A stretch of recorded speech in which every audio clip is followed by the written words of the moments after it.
Kailangan mahanap na natin si Lolo Justino.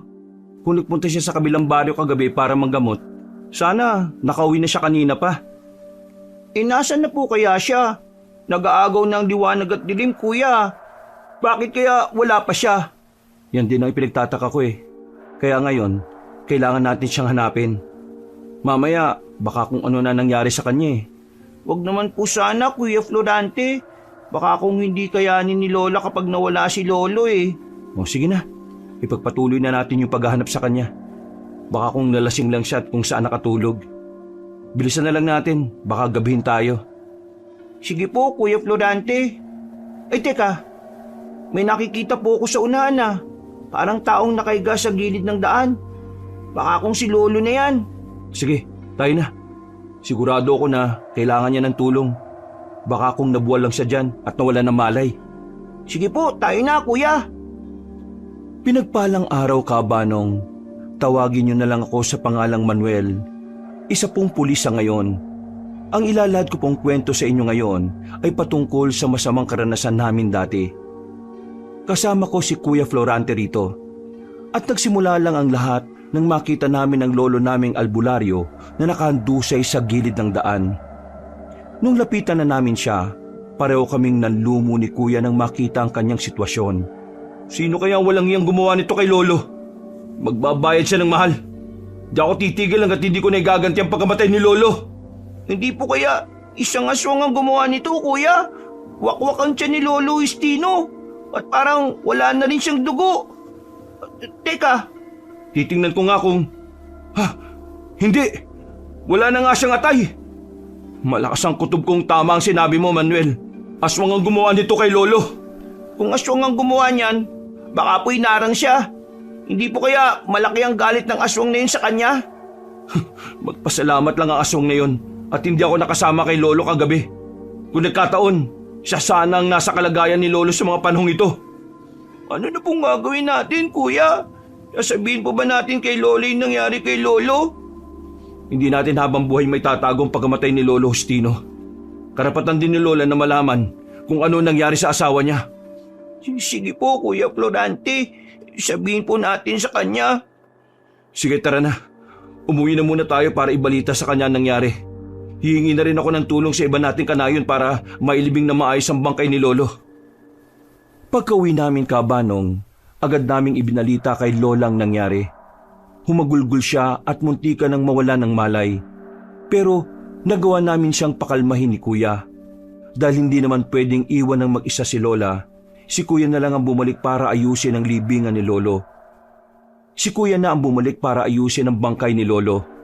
Naisip namin kailangan na niyang mailibing kagad dahil sa naging sitwasyon niya.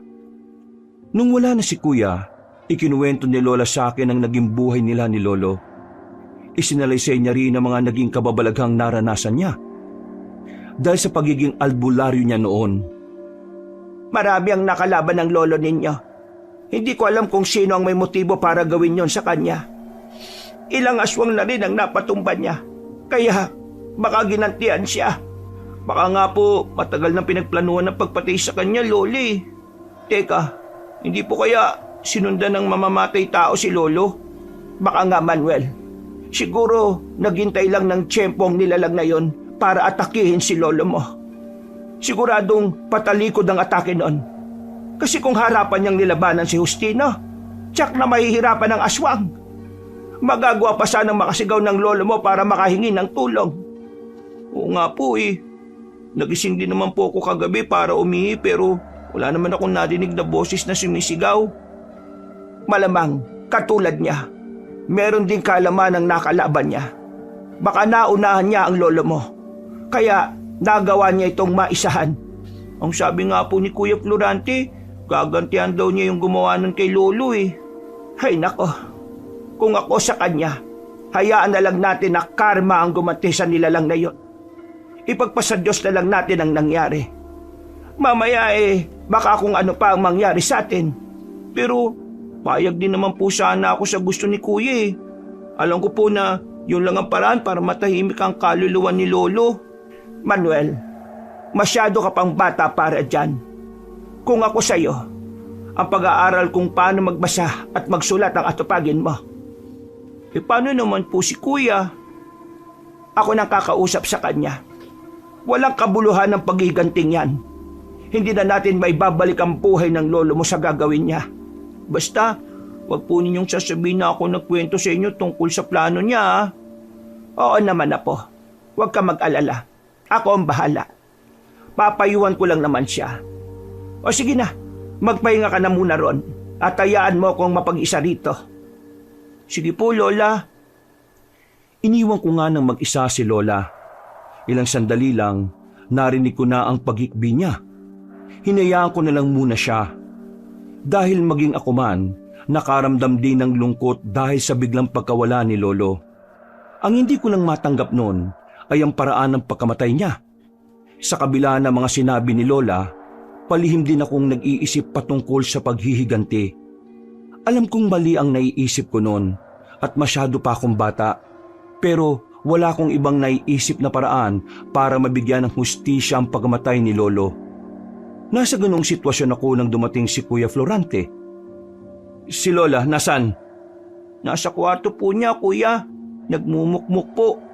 Ayaw po niyang may kasama eh. Pinalabas niya nga po ako eh. May nalaman ako patungkol sa kamatayan ni Lolo. Hindi man ako 100% sigurado, pero makakatulong na rin sa pagtukoy natin kung sino pumatay sa kanya. Ano po yun, Kuya? Pwede ko po bang malaman? Sige, pero siguraduhin mo lang na walang makakaalam na iba ha. Pati po si Lola? Hindi po niya pwedeng malaman ang tungkol dyan? Mas mabuti nang hindi na muna niya malalaman, Manuel.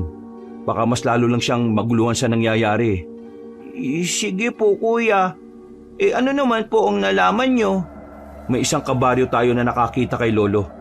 Ayon sa kanya, sinundan daw si Lolo ng anino ng isang babae. Nakita niya raw ang hubog nun, pero hindi ang muka. Sinundan? Ibig sabihin, pagkagaling po niya sa kabilang baryo, may nakasunod na po sa kanya? Oo, Manuel. Kung sinundan siya ng isang babae, ibig sabihin, kung hindi man siya ang pumatay kay Lolo, kakilala niya yun. Saan naman po naman natin mahahanap yung babaeng yun, Kuya? Yan ang hindi ko alam. Pero sige, susubukan kong magtanong sa iba kong kakilala. Baka alam nila yung patungkol sa kanya at kung saan siya makikita. Kailangan natin siyang makaharap sa lalong madaling panahon. Sige po, ikaw na lang po magsabi kay Lola ha. Baka kasi kung pagalitan niya ako eh. Ay, isa pa pala. Gusto ko sana sumama sa iyo para may alalay ka, Kuya. Sige, Manuel. Sa panahon ngayon, wala akong ibang mapagkakatiwalaan. Kung hindi kayong dalawa lang ni Lola, hindi natin kilala kung sino yung totoong nakalaban natin eh. Nang mga panahong yon, pumasok si Kuya sa kwarto ni Lola saka kinausap niya ang matanda. Hindi na ako pumasok doon at tinayaan ko na lang muna silang dalawa. Pagkaraan ng ilang sandali, lumabas si Kuya at nakita ko ang pagkadismaya sa kanyang muka. Inusisa ko siya at ang sabi niya, pinigilan siya ni Lola sa plano niyang paghihiganti sa kung sino mang pumatay kay Lolo Justino. Di ako mapipigilan ni Lola. Kailangan ko maipagiganti si Lolo. Habang buhay kong dadalhin sa loob kong sakit na dulot ang pagkawala ni Lolo. Hanggat nabubuhay ang pumatay sa kanya, hindi ako titigil. Kasama po ko sa inyo, Kuya. Wala na akong pakialam kung ano man ang sabihin ni Lola. Kung pagalitan man niya ako, ayos lang. Gagawin naman natin ang paghihiganti para kay Lolo eh. Tama ka riyan, Manuel. Kapag nagkaroon tayo ng pagkakataon, aalis tayo para hanapin ang pumatay kay Lolo. Pagbabayarin natin siya sa ginawa niya.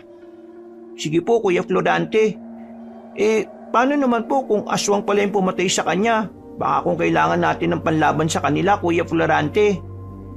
Di gamitin natin yung mga sandatang ginagamit ni Lolo. May nakita ko mga itak sa baul niya na nakatago sa ilalim ng higaan nila ni Lola. Alam kong ginagamit niya yon bilang panlaban sa mga aswang. Sige, Kuya. Tama po. Ginagamit nga yun ni Lolo. Nakita ko rin po kasi siya minsan na kumuha ng itak dun eh. Kung hindi ako nagkakamali, yun nung inatake ng aswang ang isa sa kabaryo nating buntis. Tamang-tama. Gagamitin natin yon. Isang araw din kami nagluksa dahil sa pagkamatay ni Lolo. Si Lola naman, madalas na pumupunta sa pinaglibingan namin kay Lolo Justino. Buong maghapon siyang nakatambay roon at umuuwi lang kapag nakakaramdam na ng gutom. Makalipas ang ilang linggo, Nagtaka ang mga kabaryo namin dahil sa sunod-sunod na pagkawala ng mga alagang hayop nila. Ang iilan sa mga yon ay natatagpuan na lang nilang wala ng buhay. Wakwak ang tiyan, wala ng laman loob, at tuyot ang dugo sa katawan. Malakas ang inala kong iisa lang ang pumatay kay Lolo at ang halimaw na umatake sa mga hayop dito sa atin. Yun nga rin pong inala ko, kuya. Ano kaya kung matyagan natin ng paligid? Sigurado na madali natin makikita at mahuhuli yung aswang kapag nambiktima pa siya uli. Hindi ganun kadali ang iniisip mo, Manuel. Pero sige, susubukan nating rumonda sa gabi. Baka sakaling matsyempohan natin ang nilalang na yon. Teka, ano po kaya kung doon tayo pumunta sa bahagi kung saan madalas na makita ang mga bangkay na hayop? Baka hindi na po tayo mahirapan sa paghahanap sa aswang, kuya. Sige, gagawin natin yan. Pero kailangan nating magdoble ingat. Wala tayong kaalam-alam kung anong uri talaga ng nilalang yung makakalaban natin eh. At ano yung kakayahan nila. Sana naman, sa pamamagitan ng gagawin natin, mahuli na natin kung sino man yung pumatay kay Lolo. Oo nga eh. Pero kasabay ng paghuli natin sa kanya, kung iisa lang ang nilalang na yon at ang nananalasa rito, sigurado na magiging tahimik na rin ang baryo natin. Nasa kalagitnaan kami ng pag-uusap ni Kuya Florante nang lumapit sa amin si Lola. Inutusan niya kaming iligpit sa kasunugin ng lahat ng mga gamit ni Lolo para mabawasan ang lungkot na nararamdaman niya. Napatitig ako kay Kuya at agad na naisip na mas magiging madali sa amin ang paghalukay sa baul ni Lolo. Makakakuha kami ng armas doon nang hindi mahahalata ni Lola ang plano namin. Sige po, La. Kami na pong bahala ni Manuel. Ay teka, pati po ba yung laman ng baul itatapon na rin po namin? Baka po may mga importanteng bagay na itinago ron si Lolo eh. Pati yon. Lahat naman ng laman nun, puro sa panggagamot niya. Ayaw ko nang may isa sa inyong magmana na kakayahan niya. Tingnan niyo nangyari sa kanya. Namatay siya ng walang laban. Mas mabuti pang maging karaniwang tao lang kayo. Walang kaaway, wala ring gulo. Sige po. Kami na po ni Manuel ang bahala doon. Susunugin na lang po namin pati yung baul niya. Sige, maraming salamat mga apo. Ako ay magluluto para sa hapunan natin. Siguraduhin lang ninyo na walang may iwang gamit ng lolo niyo, ha? Sige po, Lola Martina. Susundin namin ang sinabi niyo. Manuel, tayo na. Unahin na nating ilabas ng bahay yung baul ni Lolo. Tulungan mo ako. Medyo may kabigatan yun eh. Sige po, kuya. Noon din, pumasok kami sa kwarto ni na Lola. Kinuha namin ang baul saka dinala sa likod bahay. Nang naroon na kami, kinuha namin ang lahat ng laman nun. Nakakita kami ng 2 itak at iilang libreta. Kaya itinago muna namin yun ni Kuya. Ibinaba na rin namin noon ang iba pang mga gamit ni Lolo at sinimulang sunugin. Habang binabantayan namin ang sigang nagawa namin, binusisi namin ang libreta. Sigurado na ang libretang ito yung siyang susi para matalo natin ang aswang na pumatay kay Lolo. Maghanap tayo ng posibleng panlaban sa kanila. Sige po, kuya. Ito po. May nakasulat dito patungkol sa mga uri ng aswang at kung paano sila lalabanan. May nakasulat diyang mutya na maaari nating magamit laban sa mga nilalang na yon. Mas mabuti siguro kung wag na nating isipin ang mutya. Mas mahirapan lang tayo eh. Mag-focus tayo sa mga paraan para matalo ang aswang. Ito po kuya May nakaguhit dito at meron ding pagsasalarawan ng aswang. Teka, parang ito yata yung umatake kay Lolo ah. Hindi kayo matagal na niyang alam yung patungkol sa aswang na yon? Sige nga, patingin nga Manuel. Ano bang pangalan ng aswang na yan? Teka, wala namang pangalan ah. Pero ganito rin po yung nakita ng kabaryo natin, di ba? Kung ito nga yun, kuya, mas madali natin siya makikita. Sa susunod na araw, kabilugan na ng buwan. Roronda tayo. At sana, makasalubong natin yung nilalang na yon. Wala akong pakialam kung mabangis siya. Haharapin ko siya at lalabanan. Kasama mo ko, kuya. Tutulong ako sa inyo sa abot na makakaya ko. Sige, salamat pinsan. Kailangan natin gawin to para kay Lolo. Opo kuya, para kay lolo. Nang matupok na ang mga sinunog namin, sinigurado namin na hindi madaling makita ni Lola ang bagay na nakuha namin sa baul. Saktong pagkatapos namin, tinawag na kami ni Lola para maghapunan. Dahil doon, pumasok na kami sa bahay saka sinaluhan namin siya sa pagkain. Gusto ko sanang umalis na lang tayo sa lugar na ito. Siguro, yan lang ang paraan para tuluyan nating makalimutan si Justino. Aalis po? Paano naman si Lolo? Iiwan natin dito yung bangkay niya? Hindi pa nga rin po natin nalaman kung sinong pumatay sa kanya eh. Oo nga po, Lola. Sigurado po na malulungkot si Lolo. At sasama pa ang loob niya sa atin kung gagawin po natin yan. Ay, pero kayong dalawa lang naman ang iniisip ko eh. Paano naman kung pati tayo aatakihin pala ng nilalang na yon? Nilalabanan po natin sila, Lola. Di ba, Kuya Florante? Lalabanan? Bata ka pa lang ah. Anong alam mo sa pakikipaglaban? Baka kung pagtawanan lang tayo ng mga aswang na yan. Tama po si Manuel, Lola. Ako po, nakahandang lumaban para lang maprotektahan kayo. Hindi ako papayag na mangyari sa atin ang ginawa nila kay Lolo. Pagbabayarin ko sila. Florante, hindi ba pinagsabihan na kita? Ayaw kong gumanti kayo. Mas magiging magulo lang ang buhay natin kung gagawin nyo yan. Pero, alam nga naman pong hayaan na lang natin yung nangyaring yun kay Lolo. Isa sa walang bahala lang po ba natin yun, Lola? Kung yan ang kailangan para maging tahimik ang buhay natin, gagawin natin yan. Gagawa lang tayo ng akbang laban sa kung sino mang nilalang na yan kung kakantiin nila tayo. Kahit na nananahimik tayo rito. Kung yan po ang gusto nyo, sige po. Pero, iisa lang sana ang hiling ko, Lola. Huwag na po kayo makisali.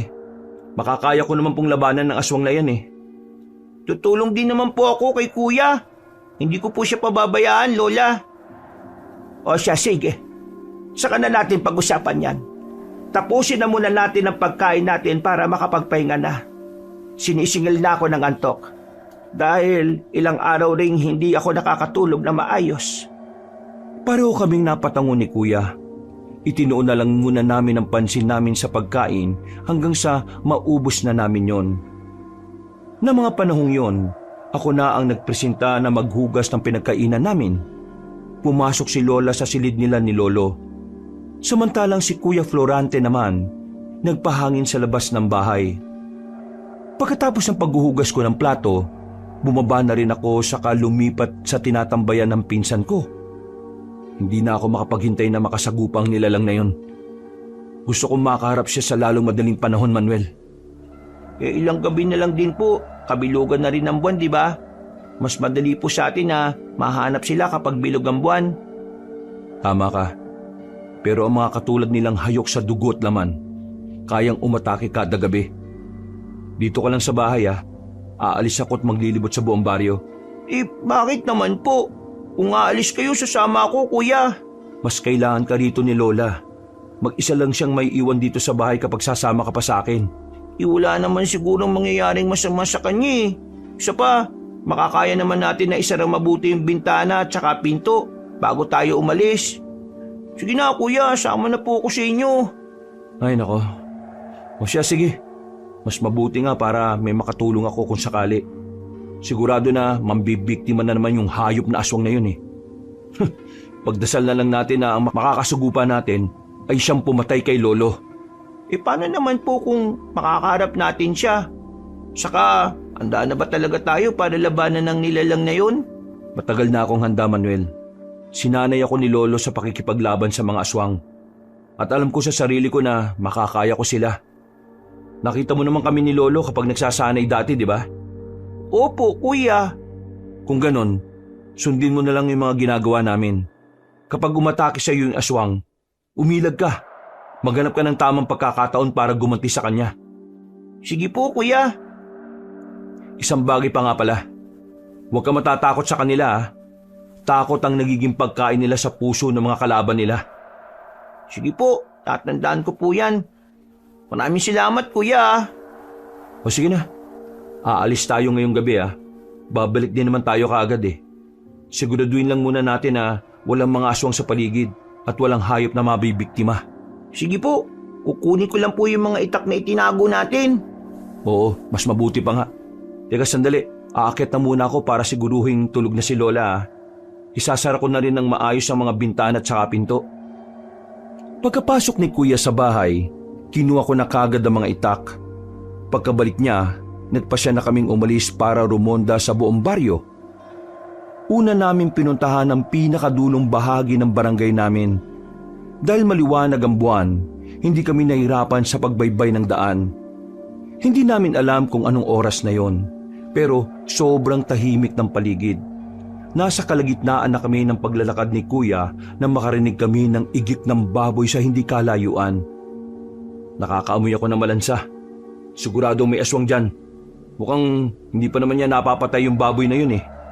Siguro nga po, Kuya. Teka, ayun oh, may gumagalaw sa baging yun. Parang kinakaladkad na po niya yung baboy. Tara na, lapitan natin yan at kumpirmahin kung tama yung hinala natin. Kailangan natin mapigilan ng nilalang na yan. Paano naman po kung meron siyang kasama, Kuya? Huwag kang mag-alala. Akong bahala kung sakali. Basta ihanda mo lang ang sarili mo. Makiramdam ka na rin sa paligid natin. Baka may umatake sa atin ng biglaan. Sige, Kuya. Ako pong bahala. Sasabihin ko kagad sa inyo kapag may napansin akong kakaiba. Sige na. Huwag ka na muna magsalita. Kailangan natin maging maingat sa paglapit dyan. Kapag naaktuhan natin ang aswang, susugurin ko siya kagad. Napatango ako sa sinabi ng pinsan ko, Kabanong. Naging marahan ang paglalakad naming dalawa hanggang sa halos 3 dipan na lang ang layo namin sa pwesto ng nilalang. Lalapit pa sana kami ng husto ni Kuya roon, pero biglang napaigik ng malakas ang baboy. Nakarinig kami ng pag-angil. At nang sipatin ko ng maigi yon, nakita kong winawakwak niya ang tiyan ng hayop. Walang ano-ano, napalingon sa pwesto namin ng nilalang at agad na napaangil. Inakala namin ni Kuya Florante na susugod yun sa amin, pero hindi namin inaasahan, tumakbo siya palayo. Kuya, aswang yun, di po ba? Oo Manuel, aswang nga yun. Baka nga nabigla sa pagdating natin eh, kaya tumakbo siya palayo rito. Ano kaya kung abulin natin siya? Wala rin namang kasama yung aswang na yun eh. Hindi tayo dapat na magpadalos-dalos. Mamaya, baka may mga kasama siyang nag-aabang sa atin. 2 lang tayo. Paano po kung meron siyang bibiktimahin ulit? Baka po, hindi na hayop yung atake niya sa susunod. Ay, sige na nga. Sundan na natin siya. Pero hindi tayo didikit na masyado sa kanya. Aalamin lang natin kung saan siya pupunta. Sige po, Kuya Florante. Tara na. Sige, basta maging alerto lang tayo. Hindi maganda ang kutob ko sa gagawin natin eh. Naunang maglakad si Kuya, kaya sinigurado kong walang nakasunod sa amin. Sinundan namin ang nilalang hanggang sa makarating kami sa kabilang baryo, kung saan nagpunta si Lolo para manggamot. Agad naming naisip ni Kuya na baka tagaroon lang din ang aswang na umatake sa kanya. Kuya, baka nga po, iisa lang yung aswang na pumatay kay Lolo at yung nananalasa sa baryo natin. Yan ang hindi natin alam. Pero kung pagbabasihan natin yung sinabi ng kabaryo natin, magkaibang aswang sila. Mahaba yung buhok ng nilalang na nakasunod kay Lolo eh. At ang aswang na sinusundan natin dito, maikli lang ang buhok. Kung ganun po, ibig mong sabihin, hindi lang iisa ang aswang na umaatake sa mga baryo, Kuya. Tama ka Manuel. Kaya kailangan natin maganda sa lahat ng oras. Hindi natin alam kung ilang aswang ang nananalasa rito sa atin eh. Ngayon, hindi lang ang aswang na pumatay kay Lolo ang problema natin, pati na ang ibang nambibiktima rito. Teka Kuya, may naaninag akong gumagalaw sa bahaging yun oh. Parang nagtatago sila sa likod ng mga puno. Kumalma ka lang. Tumahimik muna tayo. Dahan-dahan tayong aalis dito. Kailangan hindi nila tayo mahalata eh. O sige na Manuel, umuwi na tayo. Sige po Kuya Florante. Teka, ibig mong sabihin marami ang... Mamaya na natin pag-usapan yan. Mali ang naging pasok natin dito. Tayo na! Dali! Pati ako'y nataranta dahil sa sinabi ni Kuya. Napalingon pa ako sa kakahuyan at may mga nakita kong mapupulang mga mata. Kinutuban ako na baka alam na mga aswang na yon ang presensya namin. Kaya agad kong sinabi yon kay Kuya. Napailing naman siya at pinayuhan akong ituon na muna ang pansin sa paglalakad.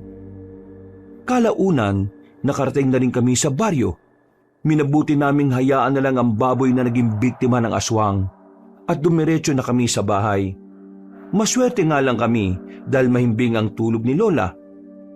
Sige na Manuel, matulog ka na. Magbabantay pa ako sa paligid eh. Kailangan makasiguro tayo na hindi tayo nasundan ng mga yon.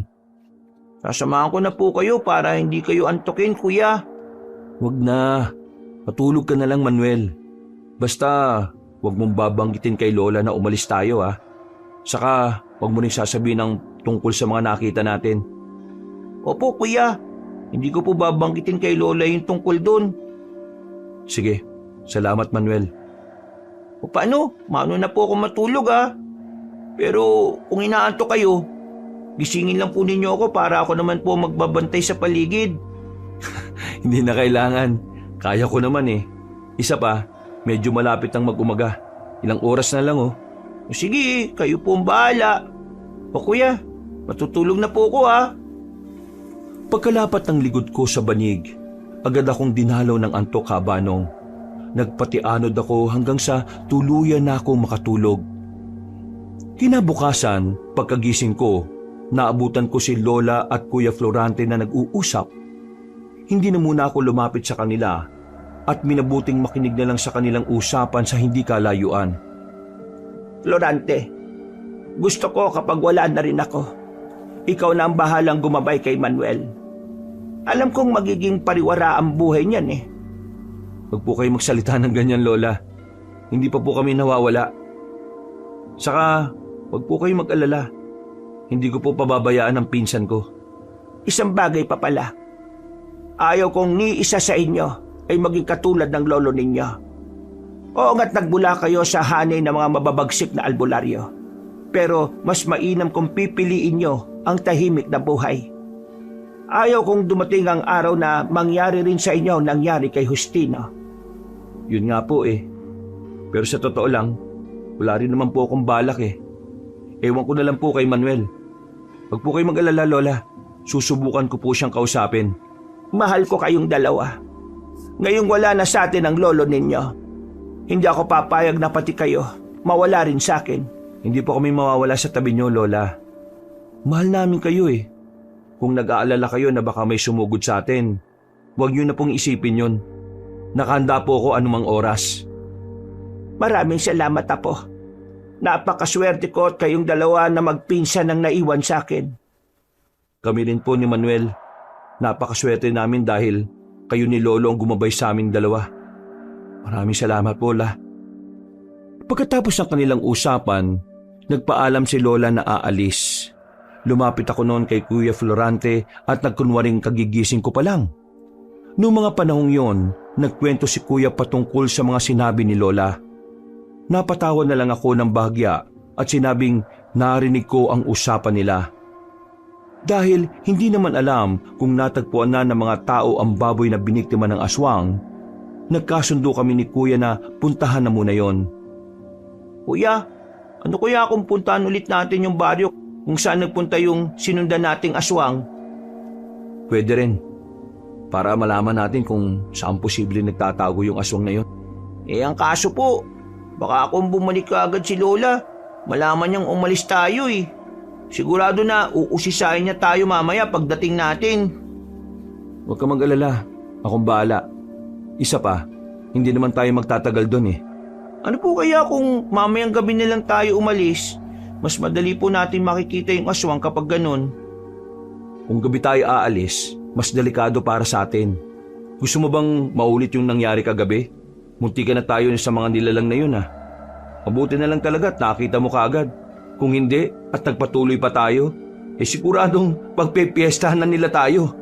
Kung may mga aswang sa badong yun, bakit kaya doon na nagpunta si Lolo para manggamot? Hindi po kaya may kinalaman sa pagkamatay niya yung ginamot niya? Sa palagay ko wala. Isang albularyo si Lolo eh. At bago pa man siya makaalis, meron sana siyang magiging pangitain o kutob patungkol sa mangyayari sa kanya ron. Bakit po kaya parang kabisado na ng mga aswang yung kabilang baryo? Baka po, taga roon lang din sila, Kuya. Posible rin yung sinasabi mo. Pero kung totoo man yan, baka nanganganib na yung mga karaniwang tao sa baryong yun. Baka nga pinatay nila si Lolo para wala nang maging sagabal sa kanila eh. Napakawalang iya nila talaga, kuya. O sige na, para mas madali nating malaman kung aswang nga ba yung ibang naroon. Mamayang gabi na lang tayo pumunta ron. Mas mabuti nga yun eh, para walang ibang makakita sa atin. Sige po, kuya. Hintayin na lang muna natin na matulog na si Lola. Ayaw pa naman niyang gumawa tayo ng paraan para maghiganti. Sigurado na pagagalitan niya tayo kung malalaman niyang lumabas tayo para alamin kung sino yung totoong pumatay kay Lolo.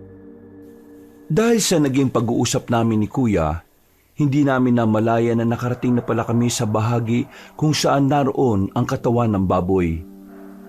Agad namin ipinagbigay alam sa ibang baryo namin ang patungkol doon. At nang dumating ang may-ari ng baboy, labis ang galit na naramdaman niya. Inilahad niyang merong umaaligid sa kanila ng mga nagdaang gabi. Kaya nagkaroon kami ng hinuha na baka yun ang aswang na kumuha sa alaga nila. Inilibing na lang namin ang nasabing baboy. Uuwi na sana kami ni Kuya nang... Manuel, tingnan mo. Merong bahid ng dugo sa damuhan at sa lupa. Sigurado na mula yan sa dugo ng baboy. Ano naman po ang patungkol dyan, Kuya Florante? Magagawa natin masundan ang dugong yan. Sa pamamagitan yan, mas magiging madali ang paghahanap natin sa aswang. Susundan na po natin yan, kuya? Hindi. Mamayang gabi na lang. Mamaya, baka kung may mga makasalumuha tayong aswang dito eh. Mabubulilyaso ang plano natin. O sige po, kuya. Tara na. Umuwi na muna tayo. Na makapaganda. Baka nakauwi na rin naman si Lole. Tsak na hahanapin niya tayong dalawa. Sige, kuya. Tayo na po sa bahay. Saktong pag-uwi namin ni Kuya, dumating din si Lola. Inusisapan niya kami kung saan kami nanggaling. Kaya sinabi na lang namin na nakiusyoso kami sa mga taong nagkukumpulan sa paligid ng baboy na nabiktima ng aswang. Nang mapansin namin na medyo iba ang ekspresyon ng mukha ni Lola Martina, inusisa namin siya patungkol sa naging lakad niya. Nagpunta ako sa isang albularyo na marunong daw manghula. Sinubukan kong alamin kung sino ba talaga ang pumatay sa lolo ninyo. Nalaman niyo po ba kung sino, Lola? Malamang ang babae pong nakita ng kanayo natin. Babaeng nakita? Saan? Teka, yan din ba sinasabi sa akin ng albularyo? Babaeng may mahabang buhok daw eh. Pero hindi niya nagawang makita ang mukha. Baka meron siyang panaklob sa katawan para hindi siya madaling makilala. Panaklob po sa katawan? Ano po yun, Lola? Yan ay isang ritual o orasyon na ginagawa para hindi ka madaling makita ng ibang mga albularyo at babaylan. Kung may ginagamit na gano'n ng aswang, malamang meron din siyang kaalaman sa mga bagay na alam ng mga albularyo. Teka, paano po kaya kung ang pumatay na yun kay Lolo isa pala sa mga karibal niyang albularyo? Oo nga po. Ay teka, kung ang albularyo ang pumatay kay Lolo, ano naman kaya ang koneksyon ng babaeng yun sa mga hayop na namamatay dito? Yan ang hindi natin alam. Pero, batay sa mga sabi-sabi, may mga aswang talaga na nagiging albularyo. Ginagamit nila ang kaalaman nila para makatulong sa mga tao.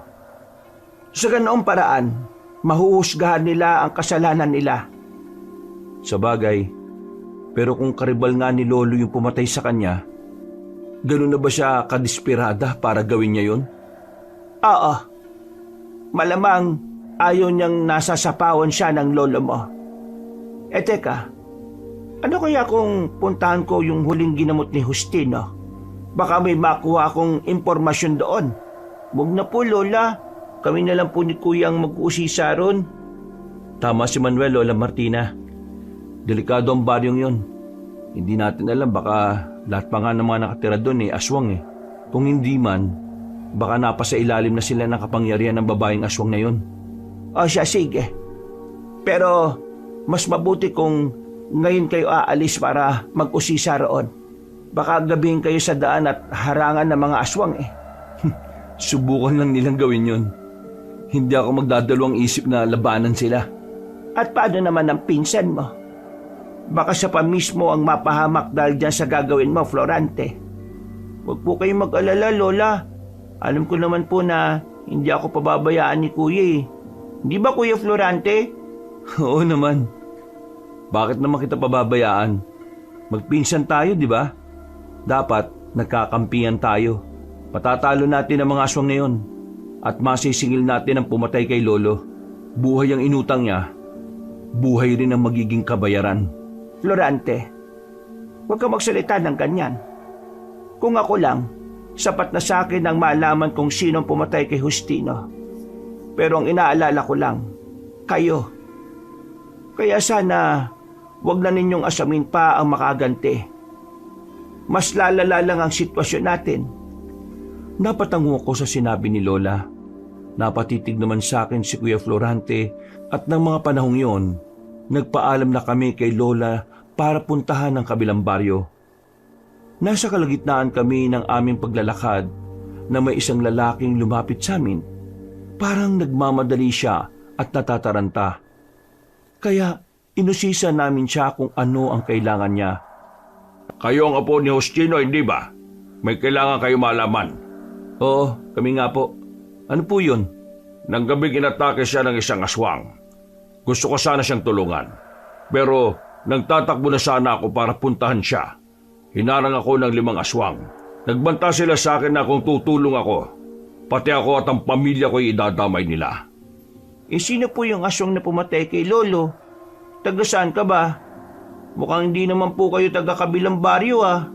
Oo nga. Kung hindi ka taga kabilang baryo, bakit ka naroon nung patayin si Lolo? Isa pa, sino ang aswang na pumatay kay Lolo? Hindi mo alam kung sino, pero babae siya. Isa siyang makapangyarihang aswang na nagmula sa angka ng mga albularyo. May mga aswang ding napasa ilalim sa kanya para magkaroon din sila ng karagdagang kapangyarihan. Kung ganon, ano po ang posibleng dahilan kung bakit nila pinatay si Lolo? Yan ang hindi ko alam. Pero kung ako sa inyo, mas mabuting mag-ingat kayo. Hindi natin alam ang totoong pakay ng mga aswang at kung sino ang isusunod nila. Pupunta kami sa kabilang baryo para mag-usisa eh. Teka, kagabi umalis kami rito at may nasundan kaming aswang. Nagpunta siya sa kabilang baryo at nang naroon na, may nakita kaming mga nagbabagang mga mata. Mga aswang sila. Simula nung nakaraang taon, marami na mga aswang ang nagsusulputan sa kabilang baryo. Kaya nga pinaalis ko ang pamilya ko roon eh. At ako na lang ang nagpaiwan. Ayaw kong madamay rin sila. Ano po ang plano nyo ngayon, Mang Magno? Magpapalamig muna ako ng kahit 1 linggo pa. Babalik din ako kagad dito at aalamin kung sino ang pinuno ng mga aswang na yon. Kung sino man po siya, kailangan niya magbayad. Pinatay nila si Lolo eh. Wala namang kasalanan ng lolo namin. Gusto lang naman sana niyang tumulong sa iba eh. Hindi kami titigil hanggat hindi namin nakakaharap ang aswang o kahit na anong nilalang ang mga yan. Kayong bahala. Basta mag-iingat kayo. Mga aswang ang kalaban ninyo at hindi mga pangkaraniwang tao. Opo, Mang Magno. Mag-iingat kami. Magpapaalam na sana kami para umalis nang may kung anong kinuha sa kanyang bulsa si Mang Magno. Tiningnan ko yon at nakita ko ang bato na kakaiba ang kulay. Humakbang pa siya papalapit sa amin ni Kuya at salitan niya kaming tiningnan. Ibinigay niya sa amin ang 2 bato at hinabiling ingatan yon. Yan ang mutya ng Hunyango. Tigisa kayo. Ang sino mang magtataglay niyan ay magkakaroon ng bertud na katulad ng sa Hunyango. Ibig pong sabihin, hindi kami madaling makikita ng mga kalaban namin? Ng mga aswang? Saka magkakaroon din po ba kami ng liksi ng pangangatawan? Oo, tama kayo. Kaya ingatan nyo yan. Huwag niyong ipakita kahit na kanino. Kusa namang umaandar ang bisa niyan kapag talagang nasa panganib kayo. Maraming salamat po. Teka, saan po ba ninyo nakuha ang bagay na yan? At wala po bang magiging masamang epekto to sa amin? Ibinigay sa akin yan ng isang babaylan. Huwag kayong mag-alala. Wala namang masamang epekto yan sa inyo. Lalo na kung sa mabuti nyo gagamitin ng mga mutya. O sige na, kailangan ko nang umalis. Mag-iingat po kayo, Mang Magno. Kayo rin. Huwag kayo magpapatalo sa mga aswang. Darating naman ako kaagad kapag naramdaman kong kailangan niyo ko. Maraming salamat po, Mang Magno. Nang makalis na ang lalaki, nagpasya na rin kami ni Kuya na magpatuloy sa aming paglalakad. Nasa kalagitnaan na kami ng pagbabaybay ng daan papunta sa kabilang baryo nang makaramdam ako ng kakaiba. Uminit ang buong katawan ko at may dumaloy na hindi maintindihang enerhiya. Inusisa ko si Kuya patungkol doon at nalaman kong maging siya'y ganun din ang nararamdaman. Sigurado ako na epekto lang to ng mutyang ibinigay sa atin. Mas mabuti ngang may ganito tayo. Hindi tayo madaling mahuhuli ng mga aswang. Mas magiging madali na rin ang paggalaw natin dahil may taglay na tayong tagabulag. Sana nga po, totoo mga sinabi ni Mang Magno. Kung kaibigan man siya ni Lolo at kung gusto niya ring tapusin ng mga aswang, sigurado na kakampi natin siya. Oo, tama ka Manuel. Kahit paano, nagkaroon tayo ng bagong kakampi. Alam mo ba, Kuya, para pong nakaramdam ako ng kakaiba sa kanya eh. Hindi ko alam kung ano ang dahilan. Parang nakita na natin siya eh. Baka naman minsan nang nadala ni Lolo sa bahay natin ng lalaking yun. Baka maliit ka pa nun at wala naman ako sa bahay. Siguro nga, marami rin kasi mga kaibigan si Lolo eh. Oo nga. Ay nako, tara na nga. Pumunta na tayo sa huling ginamot ni Lolo para mag-usisa. Kailangan makabalik agad tayo para hindi tayo maabutan ng dilim doon. Masyadong delikado eh. Ngayon pa po ba tayo matatakot, Kuya? May mga mutya na tayo. Siguro naman, kung may aswang nahaharang sa atin, hindi naman siguro sila magtatagumpay eh. Bakit? Ano bang iniisip mo? Niisip ko lang po kasi, pupunta rin naman tayo kinagabihan doon. Ano kaya kung manatili na lang muna tayo ron hanggang sa gumabi? Mas mababantayan natin ang paligid.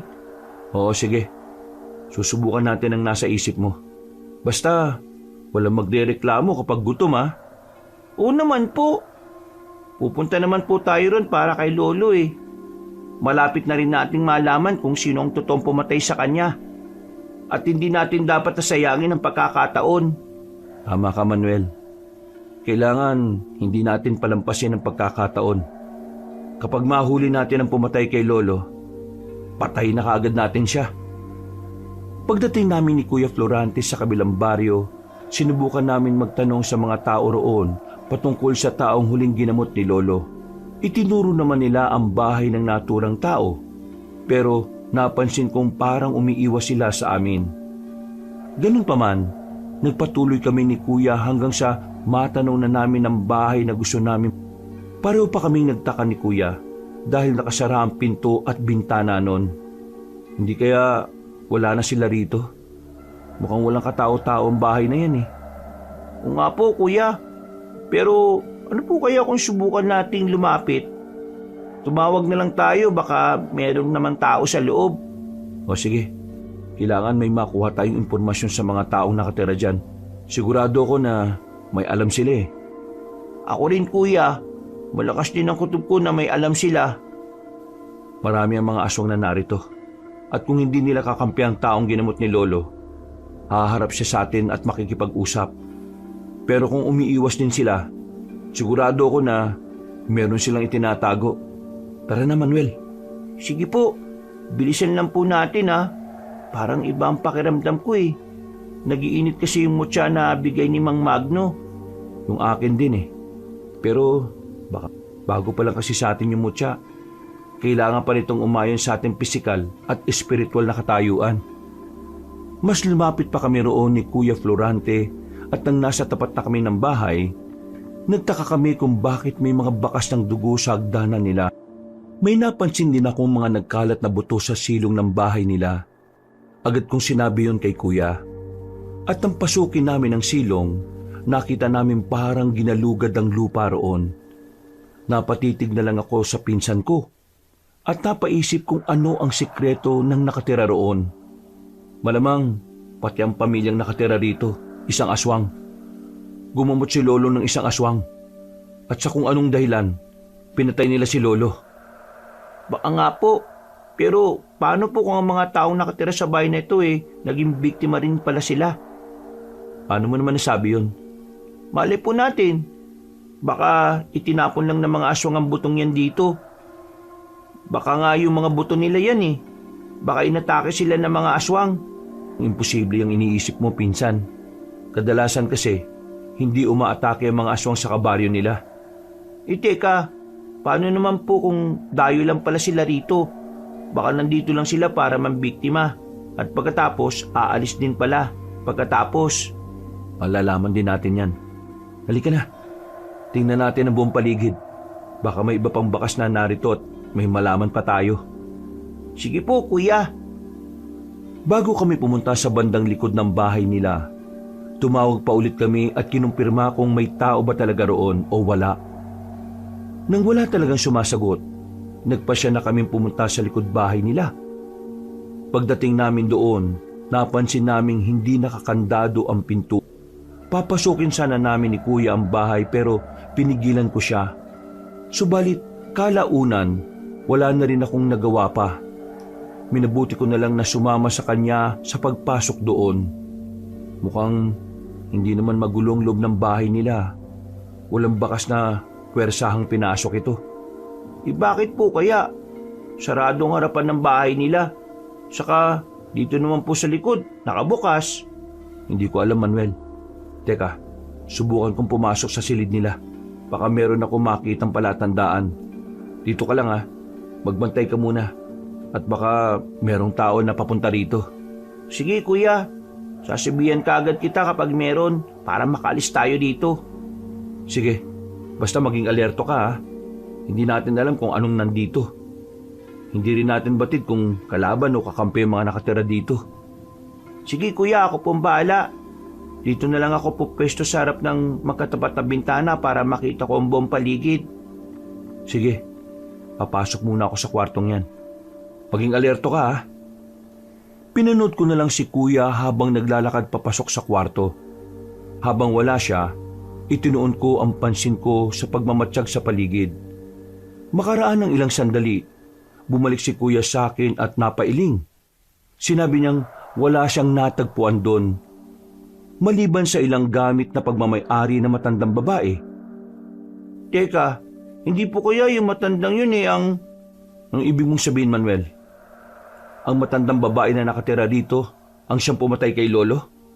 Hindi po yan ang ibig kong sabihin. Baka po yung matandang yan ang ginamot ni Lolo Justino. Kung siya man o hindi, ang malaking tanong lang natin ngayon, nasaan na siya? Nasaan ang iba pa niyang kasama rito sa bahay? Bakit may mga buto sa silong ng bahay at may bakas ng dugo sa hagdanan? Hindi ko po alam, kuya. Kung dito lang tayo mananatili, wala tayong makukuhang sagot eh. Ano kaya kung subukan natin gumala sa buong baryo? Baka may makalap tayong impormasyon. Pwede rin naman po, kuya. Teka lang, kung gagawin natin yan, mas magiging halata ang pagmamatsyag natin dito. Baka nga mga aswang na yung napagtanungan natin dito kanina eh. Ano po ngayon ang plano nyo? Aalis na ba tayo dito, kuya? Mas maigi kung mananatili na muna tayo sa bahay na to. Hindi natin alam kung nasaan ang mga nakatira rito eh.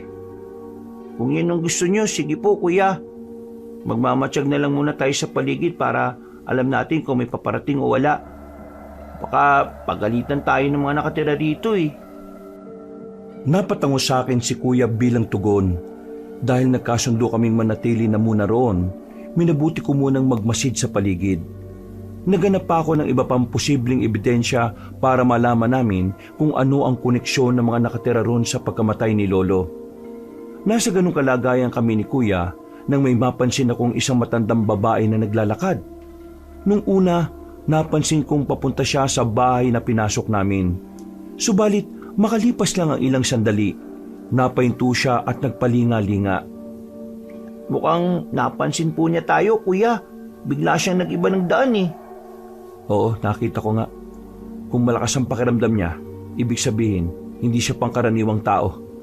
Tayo na, sundan natin siya. Sigurado po ba kayo, kuya? Baka maulit yung naranasan natin nung nakaraan.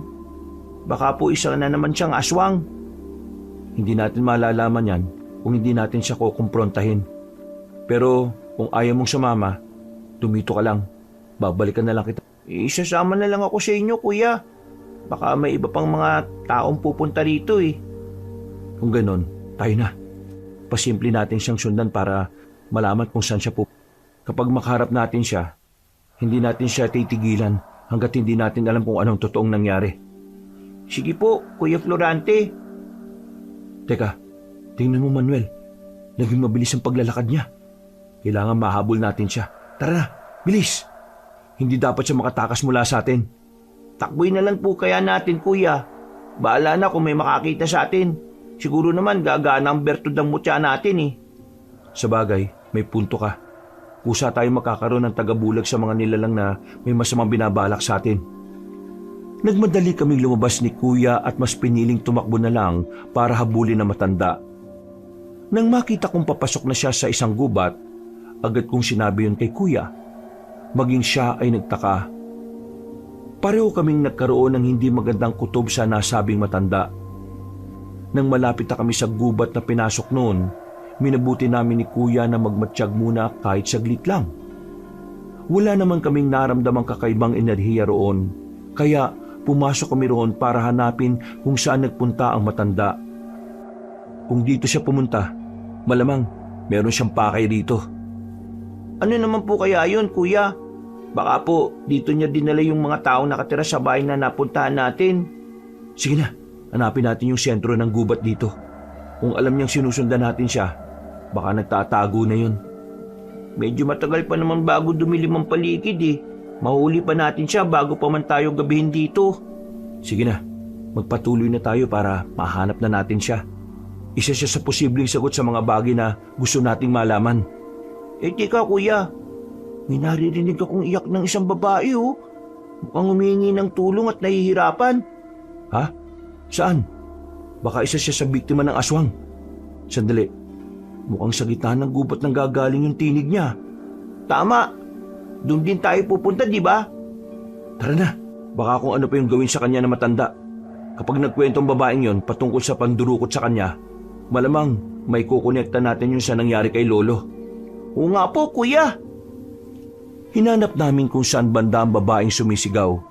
Pero nakarating na rin kami sa pinakasulok ng bahagi ng gubat, hindi pa rin namin siya matagpuan. Kalaunan, napansin namin na malapit na palang dumilim.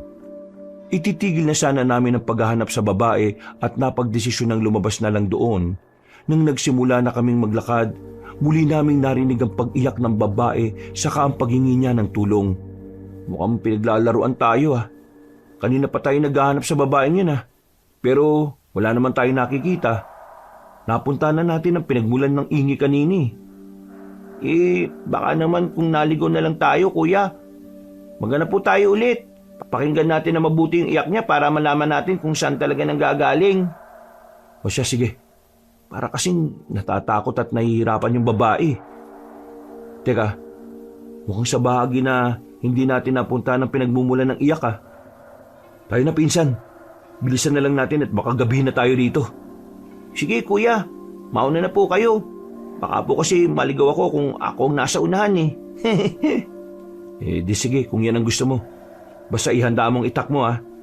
Kahit na hindi pa gaanong madilim, magagawa tayong atakihin ng aswang. Halos hindi direktang tumatama rito ang liwanag na mula sa papalubog na araw eh. Sige po kuya.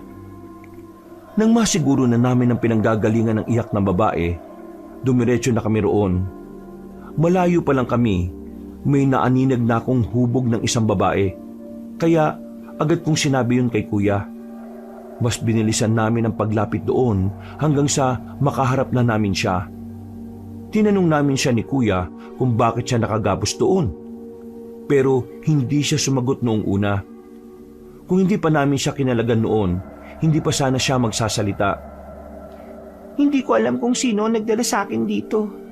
Nagising na lang ako kanina na nakagapos dito. Sinubukan kong magpumiglas pero hindi ko magawa eh. Bakit? Taga rito ka rin, di ba? Teka, kayo ba'y nakatira sa bahay na malapit sa punong mangga? Hindi ah. Hindi nga pamilyar sa akin ang lugar na ito eh. Mabuti na lang talaga't nandito kayo para tulungan ako. Maraming salamat Ako nga pala si Emilia. Kayo, anong pangalan nyo? Ako po si Manuel at ito naman ang pinsan ko si Kuya Florante. Bakit ba kayo pumasok sa gubat na to? Meron ba kayong hinahanap? Ang totoo niyan nandito kami para hanapin yung totoong pumatay sa lolo namin. Pinatay siya noong nakaraan dito si Lolo Justino. Dito siya nanggaling bago mangyari yon. Lolo Justino? Bakit? Kaano-ano nyo ba siya? Mukhang pamilyar sa akin ang pangalan niya. Lolo namin siya. Isa po kasi siyang albularyo kaya kung saan-saan siya nakakarating para manggamot. Ikaw, tagasan ka ba? Sinong dumukot sa'yo? Bakit dito ka nila dinala? Hindi ako sigurado pero ang alam ko, mga aswang sila. Narinig kong nagwika ang isa sa kanila Tinawag nilang Magno ang pinuno nila. Hindi ako maaaring magkamali. Yun ang pangalan na binanggit ng isa sa kanila. Ang walang hiya. Ngayon sigurado na tayong may mga aswang nga sa baryong ito. Pero teka, may pumasok na matandang babae dito kanina. Wala ka bang nakita? Wala naman. Baka kung dumaan lang. Limitado rin kasi yung nakikita ko sa pwesto ko Sinundan po kasi namin siya. Pero nang makapasok siya dito, bigla siyang nawala Napansin ko ang pagiging tahimik ni Emilia noong sabihin ko yon. Na mga panahong yon, nagkayayaan na kaming lumabas sa gubat. Dahil hindi kabisado ng babae ang gubat na yon, mas nauna kaming maglakad ni Kuya sa kanya. Hinabilinan na lang namin siyang magmatsyag sa paligid para alam agad namin kung merong aatake sa amin. Habang nagkukwento ang babae, nakaramdam ako ng kakaiba sa kanya. May mga bagay siyang hindi sinasabi at minsan sinasadya niyang ilihis ang usapan. Pagkalabas natin dito, kailangan nating maghanap muna ng ligtas na masisilungan. Magmatsyag pa tayo. Magmamatsyag pa tayo sa paligid para malaman natin kung totoong hinala natin. Sige po kuya, pero paano naman si Ate Emilia? Baka ako mapano siya Huwag niyo na akong alalahanin. Kaya ko naman ang sarili ko Basta kung saan kayong dalawa, doon din ako. Mamaya baka atakihin ako ng mga aswang Nabanggit mo ang pangalan Magno kanina. Sigurado ka bang siya yun? Ilarawan mo nga yung mukha niya. Mukhang nakasalubong na namin siya Meron pa nga siyang... Meron siyang ano? Ang ibig sabihin ni Manuel, meron siyang dalang supot. Hindi namin alam kung ano yung laman nun Pero malansa yun Basta matipuno ang katawan niya. Tapos may suot siyang sombrero na gawa sa buri. Tapos ang edad niya, mga nasa pagitan ng 50 hanggang 60. Tama, siya nga yun. Nakasalubong na namin siya ni Manuel at nakausap. Pero parang nagmamadali siya kanina Isa siyang aswang. Ang walang iya. Ano kaya ang plano niya sa akin? Dinukot niya ako para ano? Para ialay sa mga kauri niya at gawin nilang hapunan? Kung totoo man yung sinasabi mo, kailangan natin siyang makaharap. Baka may iba pa siyang nalalaman patungkol sa pagkamatay ni Lolo. Baka inilihim niya lang sa amin ang ibang bagay patungkol doon. Pasimple kong hinawakan ng mutya ng hunyango ko. At napakunot ako nang mapansin kong uminit at kumislot yon. Dahil sa mga narinig ko, nung una nakaramdam ako ng duda sa lalaking nagbigay ng mutya sa amin. Subalit kalaunan, napansin kong may mga butas na ang mga kwento ni Emilia. Dahil ayaw kong magalit siya, minabuti ko munang itikom ang bibig ko at sabayan na lang ang kwentuhan nila ni Kuya. Kalaunan, nakalabas kaming tatlo sa gubat. Didiretso na sana kami sa bahay ng naging pasyente ni Lolo Justino nang... May gumagalaw sa unahan. Parang gumagapang sila sa lupa. Sigurado na mga aswang yan. Naaninag ko nga rin, Emilia. Magdahan-dahan muna tayo. Siguraduhin muna natin kung ilan sila. Mamaya, baka bigla nila tayong kuyugin Susubukan ko pong lapitan ng mga yan, kuya. Ako ang pinakamalit sa atin kaya hindi nila ako mapapansin kaagad. Mag-iingat ka, Manuel. Huwag kang gagawa ng ingay habang papalapit sa kanila. Matalas ang pangamoy ng mga aswang. Bumalik ka kagad Mas hindi tayo ligtas kung magkakawatak-watak tayo. Opo, kuya. Naging maingat ako sa paglapit sa kanila. Subalit, nang ilang dipa na lang ang layo ko sa mga nilalang, bigla silang napaangil. Lumakas ang kabog ng puso ko at napahawak ako ng mahigpit sa itak ko. Inakala kong susugurin ako ng mga nilalang, pero ang mas ikinabigla ko ay nang umatake sila kina Kuya Florante at Emilia. Napasigaw ang babae dahil sa takot. Si Kuya naman, hinugot niya ang itak niya at inihanda ang sarili niya sa pakikipaglaban sa mga aswang.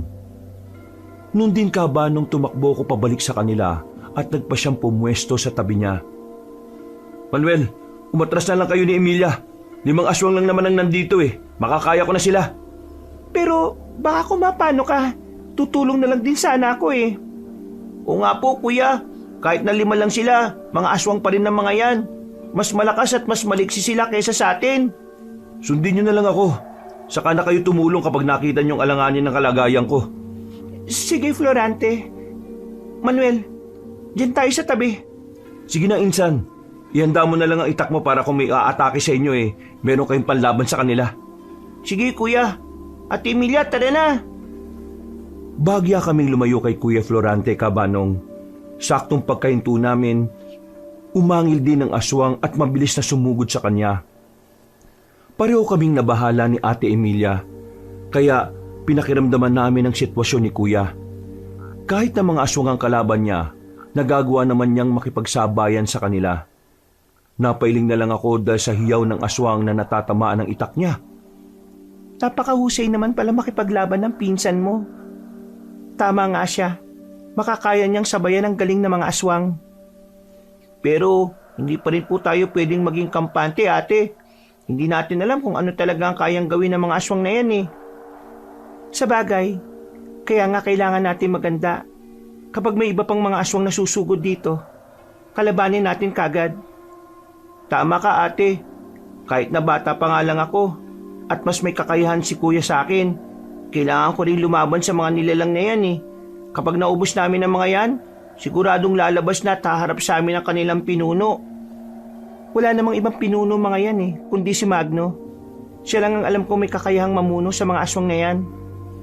Hindi po ako sigurado kung siya ba talaga ate, pero kung sino man yon, malaki ang kinalaman niya sa pagkawala ni Lolo. Magbabayad sila sa amin ni Kuya. Basta, tutulong ako sa inyo sa abot na makakaya ko. Teka, kanina ko pa napapansin Manuel, parang may kakaibang aura ka. Meron ka bang tangang mutya? Wala po ate. Baka po kung pinaglalaroan lang po kayo ng paningin nyo. Mandilim po kasi kanina sa gubat Saka bagong litaw pa lang ang buwan sa kalangitan. Sa bagay. Baka nga. Sandali.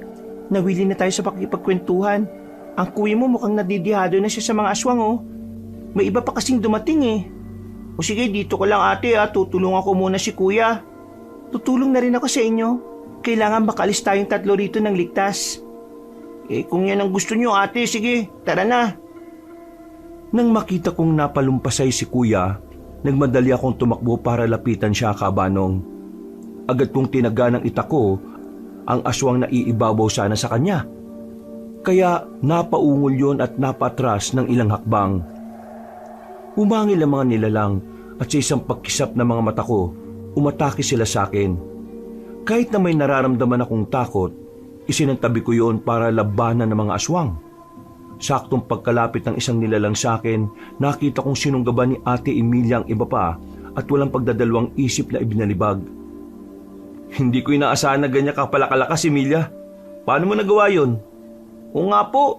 Saka tingnan po ninyo ang ibang aswang, hindi na nakabangon pa. Ang ilan, gumagapang pa at sinusubukang makatayo.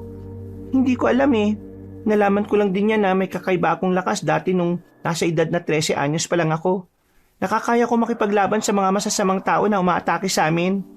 O sige, mamaya na tayo mag-usap. Kailangan matapos muna natin ang mga aswang na narito. Ang ibang buhay pa, subukan nating tanungin kung sinong pinuno nila at kung sinong pumatay kay Lolo. Sige kuya, baka may makuha naman tayong impormasyon sa kanila.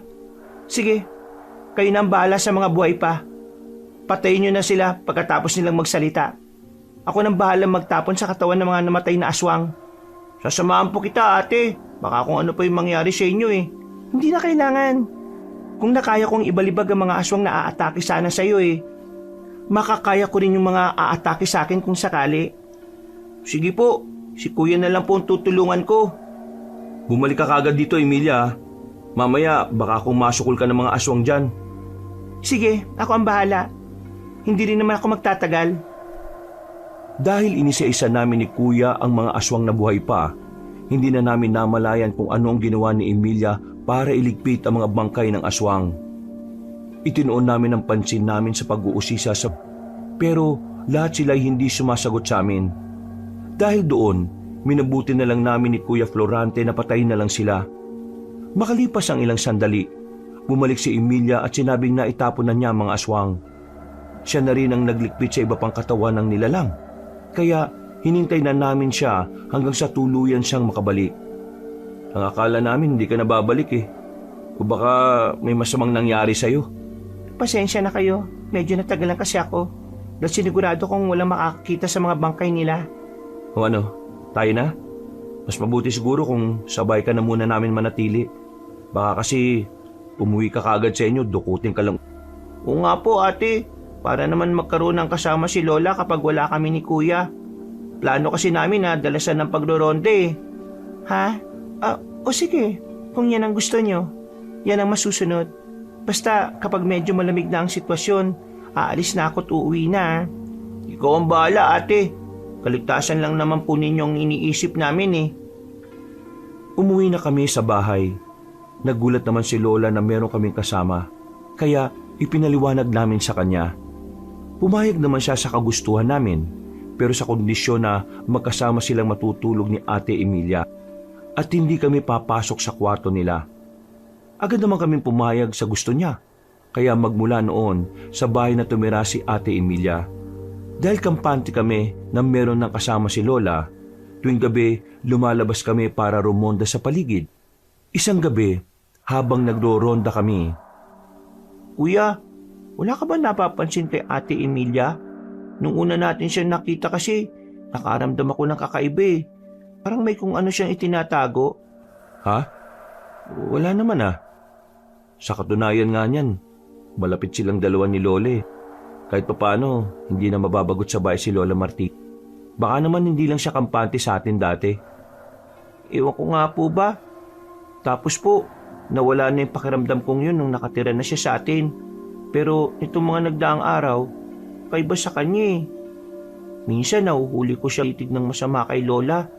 O kung hindi man, sa larawan ni Lolo na nakasabit sa dingding. Hayaan mo. Kapag nagkaroon ng oras, kakausapin ko siya. Baka naman kung nangula lang siya sa mga pamilya. Baka naman nangunguna sa mga kapamilya niya eh. Isa pa po kuya, hindi ba umiinit yung mutya ng hunyango mo? Yung sa akin po kasi, madalas na umiinit eh. Para po bang nagbibigay ng babala siya sa akin? Hindi ko alam, Manuel. Hindi ko naman napapansin umiinit. Tumigil muna tayo sa paglalakad. Po? Bakit po? May nakikita akong papalapit dito sa atin eh. Baka aswang yan. Paganda ka. Sasalubungin natin siya. Baka siya yung nasundan natin dati. Naglakad kami ng paabante ni Kuya Kabanong. Habang papalapit doon, lumalakas din ang kabog ng puso. Naisip kong kapag aswang yon, siguradong magkakaroon ulit kami ng laban sa mga yon. Nang halos 2 dipa na lang ang layo namin sa paglalakad, napalunok ako ng laway nang malamang si Mang Magno yon. Agad namang hinugot ni Kuya ang itak niya saka sumugod sa lalaki.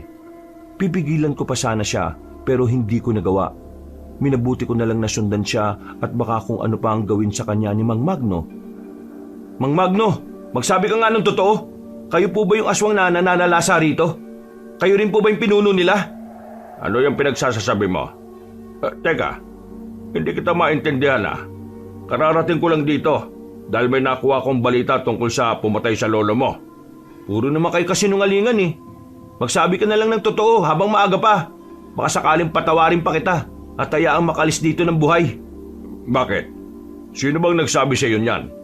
Kung totoo man ang sinasabi niyang ako ang aswang, hindi na sana ako nakahawak ng mutyang ibinigay ko sa inyo. Hindi na rin sana malalagay sa peligro ang buhay namin. Teka po, may kakilala ba kayong Emilia? Isa po siyang magandang dalaga na hanggang bewang po ang buhok. Ang sabi po niya, dinukot daw po ninyo siya. Kayo rin daw po ang pinuno ng mga aswang na umatake rito. Kung sino man siya, napakasinungaling niya. Wala akong ibang pakay sa kabilang baryo kung hindi alamin kung ano ang totoong nangyayari. Nasaan na siya? Kailangan ko siyang makaharap. Nasa bahay po. Simula nung nailigtas namin siya sa gubat, doon na po namin siya pinatira. Alam po kasi namin na delikado siya sa mga aswang eh. Diyos ko! Hindi niyo sana pinatira sa inyo ang babaeng yon. Hindi niyo siya kilala. Teka, sino kasama niya sa inyo? Si Lola po, Mang Magno. Maswerte nga kami Maswerte? Hindi pa niyo alam kung ano ang totoong katauhan ng babaeng pinatira niyo sa inyo? Tayo na! Bumalik tayo sa bahay ninyo. Hindi maganda ang kutob ko patungkol sa kanya. Habang pabalik kami sa bahay, ikinuwento ni Mang Magno ang nangyari. Sinabi niya mga bagay patungkol sa aswang na nananalasa sa mga kabaryuhan. Nalaman din namin na nagmula sa ibang lugar ang mga alagad ng pinunong aswang. Samantala, ang namumuno sa kanila ay hindi niya matukoy kung taga saan. Malayo pa lang kami sa bahay, nakarinig na kami ng malakas na pagsigaw. Mukhang may hindi magandang nangyayari sa bahay niyo ah. Sinasabi ko na nga ba. Planado niyang lahat ng ito eh. Pati ako gusto pa niyang gawing masama sa paningin ninyo. Si Lola, baka kung ano nang nangyari sa kanya. Bilisan natin. Siguradong may milagro ng ginagawa ang aswang na yon. Kung ano man ang pakay niya sa inyo, siguradong hindi yun maganda. Baka po gawin din niya kay Lola yung ginawa niya kay Lolo. Yan ang hindi natin papayagan.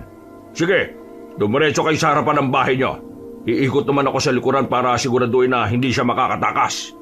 Sige po, kung totoo man ang sinasabi niyo na masama ang binabalak ng babae yun sa amin, humanda siya. Hindi ko siya mapapatawad kung may masamang mangyari kay Lola Martina. Ano kaya kung pasukin natin ang bahay? Hindi naman po niya tayo madaling makikita eh, hindi ba? Tama kayo riyan. Pero kailangan pa rin ninyong mag-ingat. Baka kung nagtawag na siya ng iba niyang kasama. Siya ang pinuno at meron siyang lihim na karunungan. Nang ilang metro na lang ang layo namin sa bahay namin, panandaliang kaming napahinto kabanong. Iginala namin ang paningin namin sa paligid at siniguradong walang ibang nilalang na naroon. Nang makasiguro na kami, agad na dumiretso si Mang Magno sa likod ng bahay namin. Kami naman ni Kuya Florante patakbong pumasok sa bahay namin para alamin kung ano ang kalagayan ni Lola. Naabutan namin siyang nakandusay sa sahig, duguan at maraming kalmot sa katawan. Lola, ano po nangyari sa inyo? Sinong gumawa nito sa inyo? Teka, si Emilia, nasaan na siya? Huwag po niyong sabihin na siya ang may gawa nito. Siya nga, nagkamali kayong magpinsan. Nagpatira kayo rito ng isang aswang. Hindi lang basta aswang, dahil nagmula siya sa lahi ng mga makapangyarihang aswang. Ang boses at itsura lang niya ang parang dalaga. Pero ang totoo, halos magkasing edad lang kami. Walang niya siya, Lola. Mabuti na lang po hindi niya kayo natuluyan. Naramdaman niya siguro na papalapit na kayo rito. Siya nga pala, nabanggit niya sa akin na siya ang pumatay sa buong pamilya nang naging pasyente ng lolo ninyo. Walang niya siya. Saan po siya nagpunta? Baka makatakas siya at kung ano pang susunod na gagawin niya. Hindi ako papayag na maulit sa atin ang ginawa niya kay Lolo. Hindi ako gaanong sigurado pero nakarinig ako ng kaluskos sa kusina bago pa man kayo dumating. Baka sa bandang likuran siya dumaan. Naroon po si Mang Magno sa likod bahay. Kung doon po dumaan yung aswang, siguradong makikita niya yun. Manuel, dito ka lang ha. Ako nang lalabas para alamin kung saan nagpunta si Emilia. Samahan mo dito si Lola. Sige kuya, baka bumalik pa siya dito sa loob eh. Saktong pagkalis ni Kuya Florante, nakarinig kami ni Lola ng ingay sa labas. Nakuryoso ako kaya nagmadali akong lumapit sa bintana para alamin kung ano ang nangyayari. Pagkadungaw ko roon, nakita ko si Mang Magno nakaharap si Emilia. May napansin din akong mga nilalang na nakaantabay sa paligid at nakahandang umatake. Tinanong ako ni Lola kung anong meron at para hindi siya mag-alala ng gusto, napailing na lang ako sa kanya. Minabuti kong magmatsyag sa paligid para alam ko kung kailan ako lalabas para tumulong kina Kuya. Hindi ko inakalang ikaw pala ang babaeng iniligtas na magpinsan. Naisan mo sila, pero nagkakamali ka. Ngayong nandito na ako, hindi ako papayag na gawin mo pa ang ginawa mo sa lolo nila. At bakit ganun mo na lang ipagtanggol ang dalawang ito? Akala mo ba mananalo kayo laban sa akin? Hindi! Wala akong pakialam kung manalo man ako o hindi. Ang sa akin lang, umalis ka na rito. Dalin mo ang mga alagad mo at pabayaan mong mamuhay na mapayapa ang mga tao rito. Hoy Emilia, walang iya ka. Nakala naming mabait ka pero isa ka palang demonyo. Anong ginawa mo kay Lola, ha? Florante, kumpirmado. Siya ang aswang na pumatay sa lolo ninyo. Ang mga alagad niya ang naghasik ng lagim dito sa kabaryuhan. Akalain mo yon? Nagmula kayo sa angkan ng mga mababangis na albularyo pero nagawa ko kayong isahan? Sa bagay, mas magaling naman ako kaysa sa lolo ninyo eh. Nagawa ko nga siyang patayin ng walang kahirap-hirap, diba? Napakasinungaling mo. Ang dapat sa mga katulad mo, hindi na hinahayaang mabuhay. Ngayon, aswang, sabihin mo sa amin kung anong totoong pakay mo. Alam ko matagal mo nang minamanmanan ng lolo nila. Ano bang motibo mo? Gusto ba niyong malaman kung ano ang totoo? Sige, ako at si Justino ay magkapatid sa ama. Katulad niya, isa rin akong albularya. Pero dahil sa ginawang panloloko ng tatay niya sa nanay ko, isinumpa kong gaganti ako sa mga kalahi niya. At sa tulong ng isang itimang babaylan, naging ganito ako. Mabangis, kinakatakutan ng marami. Kaya pala gano'n na lang ang galit mo sa pamilya ni Florante. Pero ang paraang naisip mo ay hindi nararapat. Kung ginamit mo sa tamang kakayahan mo, hindi ka magiging ganyan. Hayop kang aswang ka. Bumalik ka na sa kung saan ka nang galing. Napatay mo na si Lolo at hindi na ako papayag na may patayin ka pang isa sa amin. Hindi ako titigil hanggat hindi ko kayo napapatay. Teka, ano bang koneksyon mo sa kanila? Bakit ka nandito? Sandali. Sa pagkakaalam ko, may naging anak si Justino bago pa man siya ikasal sa lola ng binatang to ah. Huwag mong sabihin na... Oo, ako yon. Anak ako ni Tatay Justino. Matagal na rin kaming magkakilala at sa kanya ko nalaman ng patungkol sa iyo. Kung hindi lang sana ako pinigilan ng mga alagad mo nung gabing pinatay mo siya, baka nagawa ko pang baliktarin ang sitwasyon natin.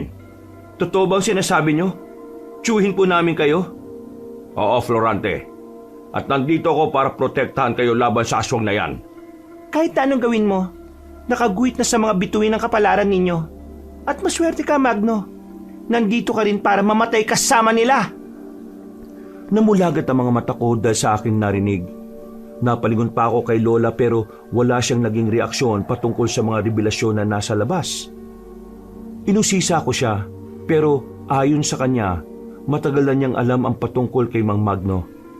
Dapat, Tiyo raw ang itawag namin sa kanya.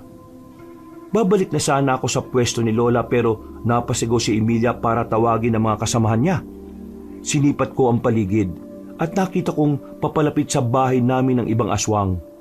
Napansin ko ring aalis sana si Emilia pero pinigilan siya ni Tio Magno. Tatakas ka pa? Labanan mo muna ako! At anong akala mo aatrasan kita? Hindi.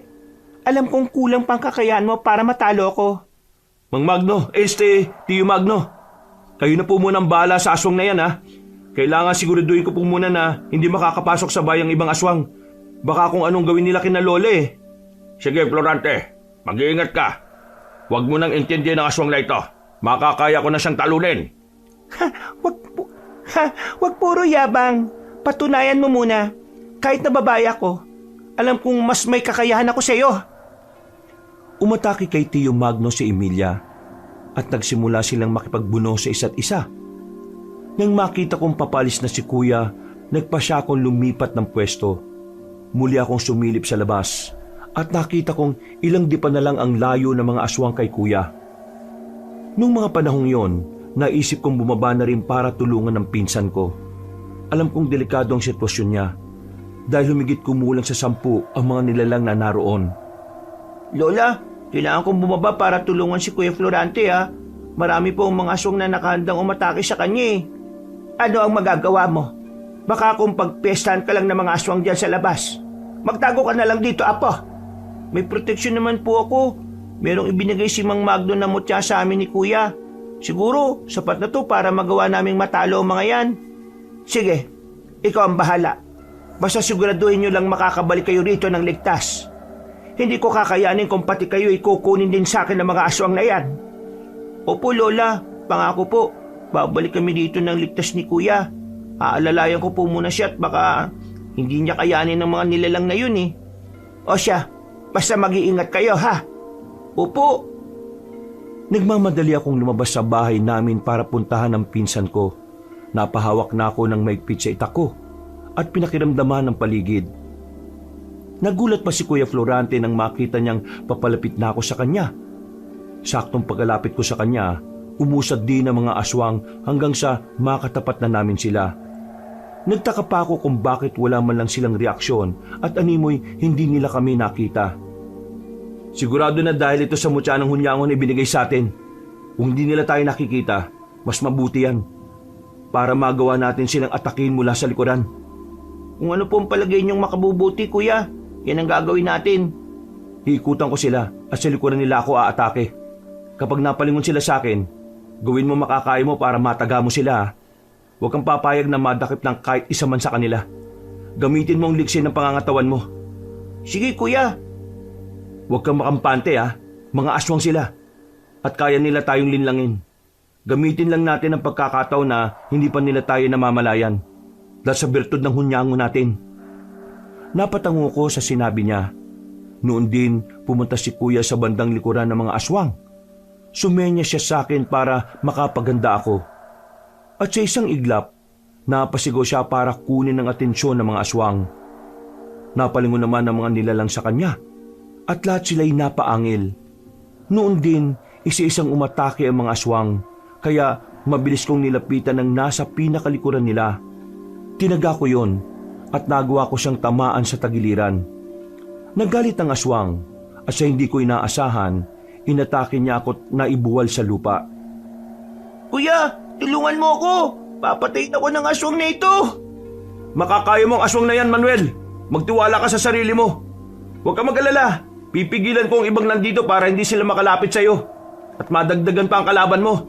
Sige po. Susubukan ko pong talunin ang nilalang na ito. Sige, ganyan nga. Gamitin mo ang lakas mo. Kahit na isa siyang aswang, mas madali mo siyang matatalo kapag buo ang loob mo.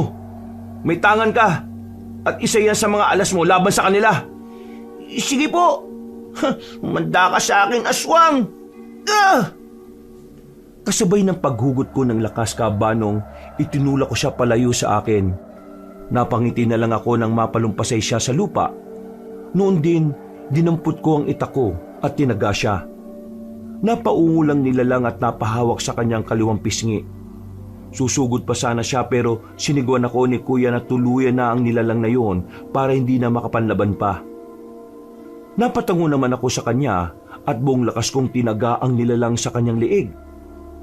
Pagkabuwal nun, agad akong lumapit kay Kuya Florante para tulungan siya sa mga natitirang aswang. Sabi ko naman sa iyo makakaya mo eh. Kulang ka lang kasi sa tapang. Pero ngayon nakapatay ka na ng aswang. Magagawa mo na rin yun sa iba. Pero hindi po ba kasalanan ng pumatay, kuya? Hindi na mahalaga yun. Mga aswang ang mga yan. Ang importante, maging ligtas tayo. Kung hindi natin sila papatayin, tayo ang tatapusin nila. Sa bagay, may punto rin naman po ang mga sinasabi nyo. Tika, si Mang Magno pala. Ay, si Tio Magno. Baka kung napano na siya. Sige, tapusin na muna natin ang mga aswang na ito. Baka may iba pang susugod dito eh. Pagkatapos nito, tulungan natin si Mang Magno. Kailangan magbayad si Emilia sa ginawa niya kay Lolo. Dahil mas naging agresibo ang mga aswang na kalaban namin ni Kuya, minabuti naming ituon ang buong atensyon namin sa kanila. Noong mga sandaling yon, hindi na ako nakaramdam ng takot na makapatay ng aswang. Ang kada nilalang nalalapit sa akin, tinataga ko ng buong lakas. Ganon din si Kuya Florante. Kaya makalipas ang ilang minuto, nagawa namin pabagsakin ang lahat ng mga aswang na sumusugod sa amin. Nasa ganong kalagayan kami nang marinig namin ang pag-ungol ni Mang Magno. Dahil doon, napatakbo kami papunta sa likod. Naabutan naming nakaibabaw sa kanya si Emilia habang patuloy silang nagtatalo. Kung inakala mo magtatagumpay ka sa kagustuhan mo, hindi! Dada ka muna sa ibabaw ng bangkay ko bago mo magawa yon. Kung yan ang paraan para maubos ko kayong mga kalahi ni Justino, gagawin ko. Makita ko lang kayong nakahandusay at wakwak ang mga tiyan.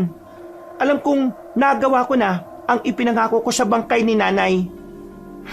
Talagang ang may sadyablo ka, Emilia. Kung mapapatay mo man ako ngayong gabi, alam kong hindi ka na rin naman makakalis dito ng buhay. Papatayin ka ng 2 pamangkin ka. Wala silang pinagkaiba sa lolo nila. Paano mo nasabing mapapatay nila ako, ha? Diyan ka nagkakamali. Kung mahina kami, hindi sana namin nagawang ubusin ang mga alagad mong sumugod dito. Mag-isa ka lang. 3 pa kami. Hindi ka na makakaligtas pa, Emilia. Umiling si Emilia at napansin kong mas naging mabalasik ang itsura niya, Kabanong. Humugot siya ng lakas at nagsimula siyang maging agresibo. Ilang beses niyang kinalmot si Mang Magno, pero sinisikap pa rin ng tiyuhi namin na masalag ang kamay niya.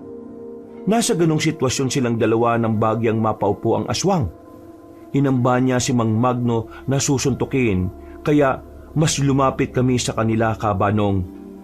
Nabahala ko na baka gamitin ni Emilia ang lakas niya, pero bago pa man niya masuntok ang tiyuhi namin, sinipa na siya sa batok ni Kuya Florante. Salamat at dumating kayo. Hindi ko akalain na may taglay pala siyang pambihirang lakas eh. Oo nga po pala, isa yan sa mga bagay na hindi na po namin nabanggit sa inyo. Nung una po namin nakita ang kakayaan niya, nagawa niyang ibalibag ang mga aswang. Yan din ang rason kung bakit naniwala po kaming mabait siya eh.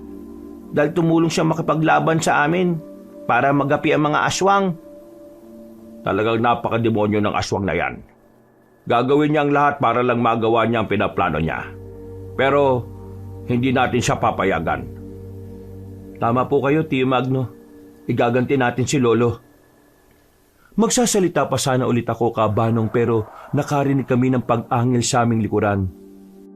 Napalingon kaming 3 at nang makita namin si Emilia, napaharap na rin kami sa kanya. Nang mapansin kong naghahanda siyang sumugod, napahawak ako ng mahigpit sa itak ko. Nang mga sandaling yon, nakatuon ng pansin ni Emilia kay Tio Magno, kaya bagya akong napatras para lumayo ng kaunti. Kung gusto mo talaga akong labanan, ako lang. Huwag mo nang idamay ang 2 kong pamangkin at ang lola nila. Kung pwede ang sinasabi mo, hindi ako titigil hanggat hindi ko kayo nauubos. Kung talagang gusto mong tantanan ko sila, kailangan may gawin ka. At ano naman yon, ha? Patay mo sa harapan ng 2 yan ang lola nila. Sa paraang yan, kahit paano, nagawa ko ng maipagiganti ang nanay ko. At may pagiganti mo na rin naman ang nanay mo. Alalahanin mong iniwan ka ni Justino para lang sa lola nila. May punto ka rin naman. Kung hindi sana iniwan ni Tatay Justino ang nanay ko, sana buo ang pamilya namin. Hindi din sana ako lumaki ng walang ama na gumagabay. Tama yan, Magno. Dapat lang na maggalit ka sa kanila. Lalo na sa matandang nasa loob ng bahay. Siya ang dahilan ng paghihirap niyo ng nanay mo. Walang ibang dapat na magkakampi rito kung hindi tayong 2. Tama ka, Emilia. Wala ngang ibang dapat na magkakampi.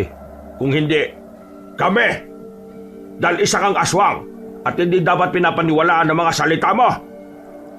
Pagkatapos magwika ni Tio Magno, agad niyang sinugod ang aswang. Ilang beses niyang sinubukang tagain si Emilia, pero nagawa nitong iwasan yon. Dahil napansin namin ni Kuya na medyo dihado si Tio Magno, sinabihan ko na siyang tumulong na lang sa tiyuhi namin. Napatango naman si Kuya Florante at agad na humakbang palapit kina Emilia. Tinulungan nga niya ang tiyuhi namin hanggang sa mabuwal na sa lupa ang aswang.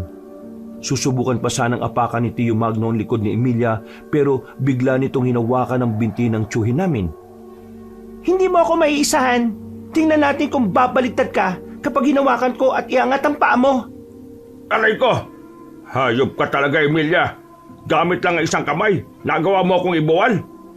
Ha! Kulang pa yan, Magno. Dudurugin ko pang tadyang mo. Iisahan mo pa ako, ha? Hindi mangyayari yan. Sige, subukan mo. Pero bago mo pa madurog ang tadyang ni Tio Magno, ako muna ang kalabanin mo. Dahil nakatuon ang pansin ni Tia Emilia kay Tio Magno, hindi niya namalayang nakaamba na sa kanya si Kuya Florentino. Tinaga ni Kuya ang aswang sa bandang balikat, kaya napaungol yon. Susunggaban din sana niya si Emilia, pero hinawakan ni Tio Magno ang binti ng aswang. Hindi agad nakagalaw ang nilalang, kaya nagawa pa siyang tagayin ulit ni Kuya. Pagkatapos noon, bumuelo si Kuya Florante at buong lakas na sinipa ang aswang. Nabuwal siya at ang akmang babangon na sana siya, nagmadali akong lumapit sa kanya saka tinaga siya sa likod. Isa ka pa, Manuel! Siguraduhin lang ninyong matutuluyan niyo ako. Dahil kung hindi, babalikan ko kayo't uubusin! Hindi mo na magagawa yan. Ngayon pa lang, pipigilan ka na namin sa mga masama mong binabalak. Ito pa ang dapat sa'yo. Ito ang para kay Lolo Ostino at ito naman ang para kay Lola Martina. Aray ko. Sige lang, namnamin niyo ang sandaling ito. Kapag nakabuelo ako, humanda kayong lahat. Manuel, tagayin mo siya sa batok. Huwag mo na siyang hayaang makalis sa ganyang sitwasyon. Malaki ang kasalanan niya sa atin, kaya dapat lang sa kanya yan. Manuel, sige na. Ikaw lang tumapos sa kanya. Huwag kang matakot pumatay ng mga masasamang nilalang. Aswang yan. Sige, patayin mo siya para maging ligtas na tayong lahat. Panandalian akong natigilan ng mga sandaling yon, Kabanong. Nakaramdam ako ng bagyang awa kay Emilia at naisip kong meron naman siyang dahilan para magalit kina Lolo. Nasa ganong sitwasyon ako nang maramdaman kong gumalaw siya. Itutuloy ko na sanang inuutos si Kuya sa akin pero bago ko magawa yon, nakaalis na ang aswang sa kanyang pwesto. Nabahala ako pero nang mapatitig ako kina Kuya, nakita kong hawak na nila si Emilia. Akala mo ba'y makakatakas ka sa amin? Kahit ilang beses mo pang subukang umalis dito, hindi ka na makakaalis pa. Dito ka na malalagutan ng hininga. Gawin na ninyo kung ano man ang binabalak ninyo. Pero dahil sa mataas na uri ang karunungan ko, alam ko makakabalik ako. Kung hindi man ako magtagumpay sa unang pagkakataon, gagawin ko yun sa ikalawa. Hawakan po natin siya ng mabuti. Baka gamitin niya ang lakas niya laban sa atin. Kapag nagkaroon ako ng kahit katiting na pagkakataon, gagawin ko talaga yan. At dahil ramdam kong mahihina kayo, tingnan natin kung makakaya niyo akong pigilan. Sige pa, lakasan mo pa. Mahina ka na, Emilia. May mga sugat ka na sa katawan at unti-unti ka nang mawawalan ng dugo. Kahit anong gawin nyo, hindi nyo ako mapapatay gamit lang ang mga itak nyo. Anong akala nyo sa akin? Isang karaniwang aswang lang? Diyan kayo nakakamali. Ganon. Akala mo ba'y wala akong alam sa mga panlaban sa'yo? Manuel, kumuha ka ng kahoy at patulisin mo ang dulo. Itarak mo yun sa lupa at yun ang gamitin mo para isaksak sa dibdib ng aswang na ito. Sige po, gagawin ko kaagad yan. Teka, mag-aanap po muna ako ha. Huwag kang makakaramdam ng awa sa aswang na ito. Siya ang pumatay kay Lolo at marami pa siyang papatayin kung hahayaan natin siyang mabuhay. Sige po, Kuya Florante. Hindi na ako maawa sa kanya. Pagkatapos kong magwika, naganap na ako ng pwede kong gamitin. Nang may makita kong kahoy na kasing laki ng braso ko, agad kong kinuha yun at pinatulis ang dulo. Naririnig ko pang nagpupumigla si Emilia noon. Pero dahil sa pagtutulungan ni Tio Magno at Kuya Florante, hindi niya nagawang makapigla sa kanila. Itinarak ko yun sa lupa at pagkaraan lang ng ilang sandali, bumalik ako sa kanilang kinaroroonan. Nandito na si Manuel. Humanda ka ngayon, aswang. Akala mo ba'y hindi ko alam ang sikreto mo? Kahit anong lakas mo, puso pa rin ang kahinaan mo. Manuel, ikaw na tumarak niya sa dibdib ng aswang na ito. Siguraduhin mo matatamaan mo ang puso niya. Pakuwalan niyo ako. Huwag niyong gawin sa akin yan. Pakuwalan niyo ako, sabi. Manuel, ngayon na.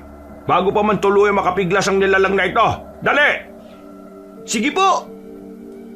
Nang makita kong sinusubukan pa rin magpumiglas ng aswang, bumuelo ko sa kabuong lakas na itinarak ko ang hawak kong kahoy sa dibdib niya. Sumigaw siya ng malakas, pero nang tumarak na sa kanyang dibdib ang matulis na kahoy, napalitan niyo ng pag-ungol. Alam kong hindi ko pa naaabot ang puso niya, kaya humingi ako ng tulong kay Kuya. Agad naman nilang binitiwan si Emilia, at pagbagsak niya sa lupa, si Kuya na mismo nagdiin ng kahoy na yon para matamaan ang puso ng aswang.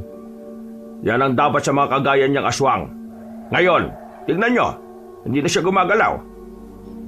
Baka naman po, nagkukunwari lang siyang patay, Tio Magno. Oo nga po, baka kung muli siyang bumangon at tumatake ulit siya sa atin. Hindi na mangyayari yan. Pupugutan ko siya ng ulo nang sa ganun masiguro na natin hindi na talaga siya mabubuhay. Mas mabuti pa nga po. Pero paano natin ililigpit ang katawan niya? Baka kung ano pang sabihin sa atin ng ibang tao Hindi naman po siguro, Kuya. Halos lahat ng mga tao dito sa atin natatakot sa mga aswang Siguradong kapag nakita nila ang mga bangkay ng aswang, magpapasalamat pa sila sa atin at mananahimik na lang sila. Pero kailangan pa rin natin makasiguro. Huwag ka mag-alala. Ako na ang bahala. Dadaling ko sila sa kabilang baryo. Doon din naman sila nagkukuta. Doon ko susunugin ang mga bangkay nila. Sige po, tutulungan ko na lang po kayo para matapos kaagad. Hindi naman po siguro tayo aabutin ng umaga niyan, ano? Bilisan na lang natin para makabalik agad tayo rito. Pinugutan nga ni Tio Magno ang ulo ni Emilia. Nung magsimula na sila sa pagliligpit ng bangkay ng mga aswang, pumasok ako sa bahay. Hinihintay namin silang dalawa ni Lola hanggang sa makauwi na sila sa amin. Nag-usap kaming apat patungkol sa mga bagay-bagay at marami kaming nalaman patungkol kay Tio Magno. Ano kaya kung dito ka na lang sa amin? 3 lang naman kami rito. May pamilya po akong naiwan, Tia Martina. Isa pa po, magiging abala lang po ako sa inyo dito. Sa ngayon, ang importante, wala nang banta sa atin. Kung alam ko lang na sana dati na meron ngang anak si Justino bago kami kinasal. Sana'y sinabihan ko siyang sa amin ka na lang tumira. Hindi nga rin po kagad sinabi ni nanay sa akin eh. Kung hindi namatay si nanay dahil sa kagagawa ng mga aswang, hindi ko rin nakausap si Tatay Justino. Talagang napakaulang hiya ng aswang na yan. Pasalamat sila at medyo mahina na ang tuhod ko. Kung malakas pa sana ako, magagawa ko pa rin labanan ng mga yan. Nandito naman po yung 2 kong pamangkin eh. Alam ko pong hindi kanila pababayaan. Mga matatapang ang mga yan. Nagmana talaga kay Tatay Justino. Katulad ka rin ang tatay mo Kung hindi nga dahil sa iyo, baka kung ano na nangyari sa amin. Salamat talaga, Magno. Hindi mo pinabayaan ang mga pamangkin mo. Salamat din po, Tia Martina. Nang medyo malapit ng mag-umaga, nagkasundo kaming 4 na matulog na lang muna. Pagkagising namin, nagpasya kaming bisitahin ang libingan ni Lola. Nagkasundo na rin kaming ipalibing siya sa sementeryong nasa bayan namin. At sa tulong ni Tio Magno, nagawa namin yun ng paraan. Makalipas ang ilang araw, umalis na ang tsuy namin para sunduin ang pamilya niya. Pumayag kasi siya sa alok ni Lola na tirhan ng kapirasong lupa na nakalaan para sa kanya. Isang beses, Florante, Manuel, tulungan niyo ako. Bakit po, Tio Magno? Ano po nangyari? Ang bunso kong anak nawawala. Kanina kasi may nakita kaming maitim na aso na umaaligid sa labas ng bahay. Malakas ang inaala kong kinuha siya ng aswang. Pero may naamoy din kaming mabango na parang halimuyak ng bulaklak eh. Sandali lang po. Kukunin ko lang yung itak ko. Manuel, sumama ka na rin sa amin. Kailangan mahanap natin kagad ng bata. Sige po, sasama na ako sa inyo. Mag-iingat kayong 3. Baka kung nandyan lang naman sa tabi-tabi ang anak mo, Magno. Malamang napagkatuan lang ng mga hindi nakikitang nilalang. Isa nga rin po yan sa mga inaalala ko eh. Baka po kung tuluyan na nilang kunin ang anak namin ni Mrs. Hindi mangyayari yan. Mahahanap nyo siya. Basta bilisan nyo lang. Subukan nyo sa mga matatandang puno rito. Baka doon nila dinala ang bata. Sige po, susubukan naming tingnan sa mga puno. Papasok na lang din po kami sa gubat. At baka naroon lang siya. Nang makakuha na kami ni Kuya ng itak, nagmamadali kaming umalis kaagad. Sinuyod namin ang buong baryo. Tiningnan din namin ang mga puno, subalit hindi namin nakita ang anak ni Tio Magno. Pumasok na rin kami sa gubat para alamin kung naroon ang bata, pero nabigo pa rin kami. Ay nako, nasaan na ba yung batang yan oh? Sino kayang dumukot sa kanya? Huwag naman sana siyang bibiktimahin ng aswang. Hindi namin alam ni Mrs. ang gagawin kapag nawala sa amin yon. Mahal na mahal namin ang batang yon. Huwag po sana kayong mawawalan ng pag-asa. Mahanap po natin siya. Teka, nasubukan na po ba ninyo sa paligid ng bahay nyo? Baka po, nandun lang naman siya sa likod bahay nyo, Tio. Teka, hindi ko nga pala natin sa likod ng bahay Pati sa silong, hindi ko rin naalalang silipin. Tara, umuwi na muna tayo para tingnan doon. Sige po. Baka po napagdiskitahan lang siyang itago ng kung anumang nilalang. Ano po kaya kung magbigay tayo ng alay? Baka sa parang yun, ibalik po nila yung anak ninyo. Sige, susubukan natin yan. Baka sakali makabalik ang anak namin. Sana hindi siya dinukot ng aswang. Hindi ako titigil talaga sa pagtugis sa kanila kung nagkataon. Umuwi kaming 3 sa bahay ni Tio Magno. Sinubukan naming hanapin sa paligid, pero wala talaga roon ang bata. Nung akmang aalis na sana ulit kami para maghanap ng magiging alay, nagkaroon ako ng kakaibang kutob na naroon lang ang bata sa silong. Susubukan ko pong manatili sa silong ng kahit ilang minuto lang. Baka po sakaling magpakita siya eh. Sige, pero 5 minuto lang ah. Pagkatapos niyan, aalis na tayo para maghanap ng magiging alay. Sige, kailangan na mahanap natin ang anak namin bago mag-umaga. Baka kasi tuluyan na siyang hindi makauwi eh.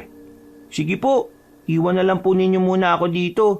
Pero kung pwede po, pakiramdaman nyo rin ako ha. Baka po kasi pati ako, mawala na rin eh. O sige, babantayan na lang kita, Manuel. Ako nang bahala. Napatango ako kay Kuya. Noon din, pumasok ako sa silong ng bahay ni Tio Magno. Pinakiramdaman ko ang paligid hanggang sa mapansin kong parang may kasama ako roon. Minabuti kong ipikit na lang ang aking mga mata at bagalan na rin ang paghinga ko. Makaraan ng ilang sandali, lumakas ang kabog ng puso ko nang may maulinigan akong parang may nagkakaykay sa lupa. Nang imulat ko ang aking mga mata, napasigaw ako para tawagin sina Kuya at Tio Magno.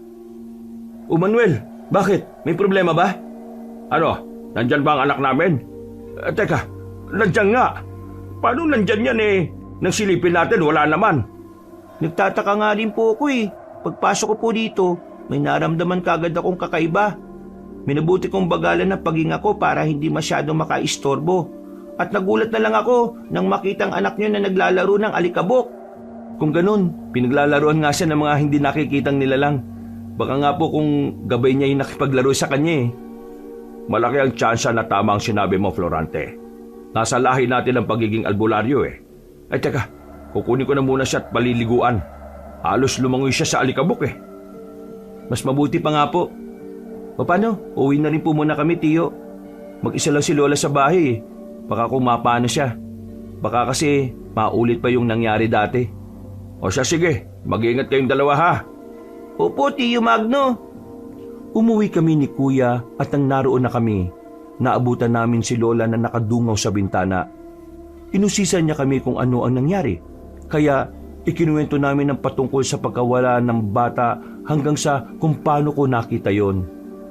Kung hindi ako nagkakamali, bata pa lang makikitaan na natin yon ng mga senyales. Magiging isa rin siyang albularyo. Katulad ng lolo niya. Yan nga rin po yung hinala namin, Lole. Sigurado na wala sa amin ni Manuel ang susunod sa yapak ni Lolo Justino. Ang batang yon ang magmamana ng kakayahan niya. Kung sino man sa inyo ang magmamana, patutuwa pa rin ako. Alam ko namang gagamitin niyo sa kabutihan ng pamanang kakayahan sa inyo. Pero kung ako lang po, hindi ko tatanggapin yun eh. Mas mabuti nang mamuhay ng tahimik. Wala akong magiging kalaban. Ako din po.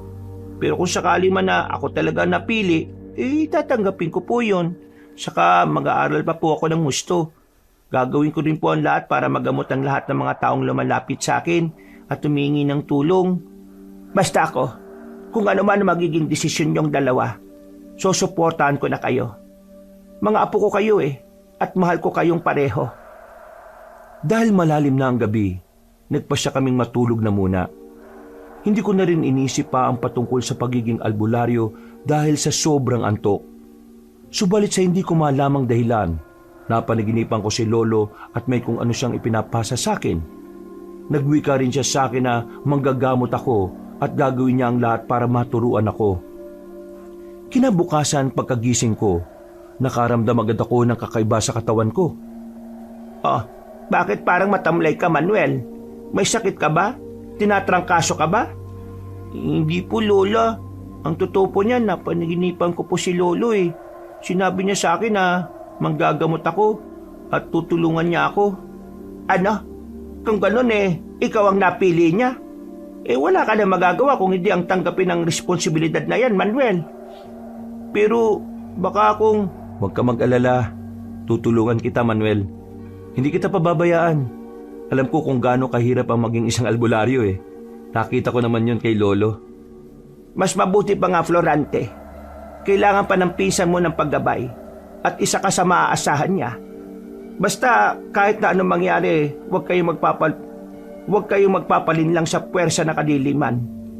gagawa ng paraan ng mga masasamang elemento para makontrol nila kayo. Subukan lang nila. Hindi ako papayag na saktan nila ang kahit na sino man sa atin. Nang mga sandaling yun, Kabanong, sinabi na namin kay Lola ang patungkol sa ginawa namin sa mga libreta ni Lolo. Hindi naman siya nagalit sa amin at nagsisi pa nga siya dahil ipinasunog niya yon sa amin ni Kuya. Makaraan lang ang ilang buwan, parang nagkaroon ako ng ideya kung paano ako magsisimula manggamot.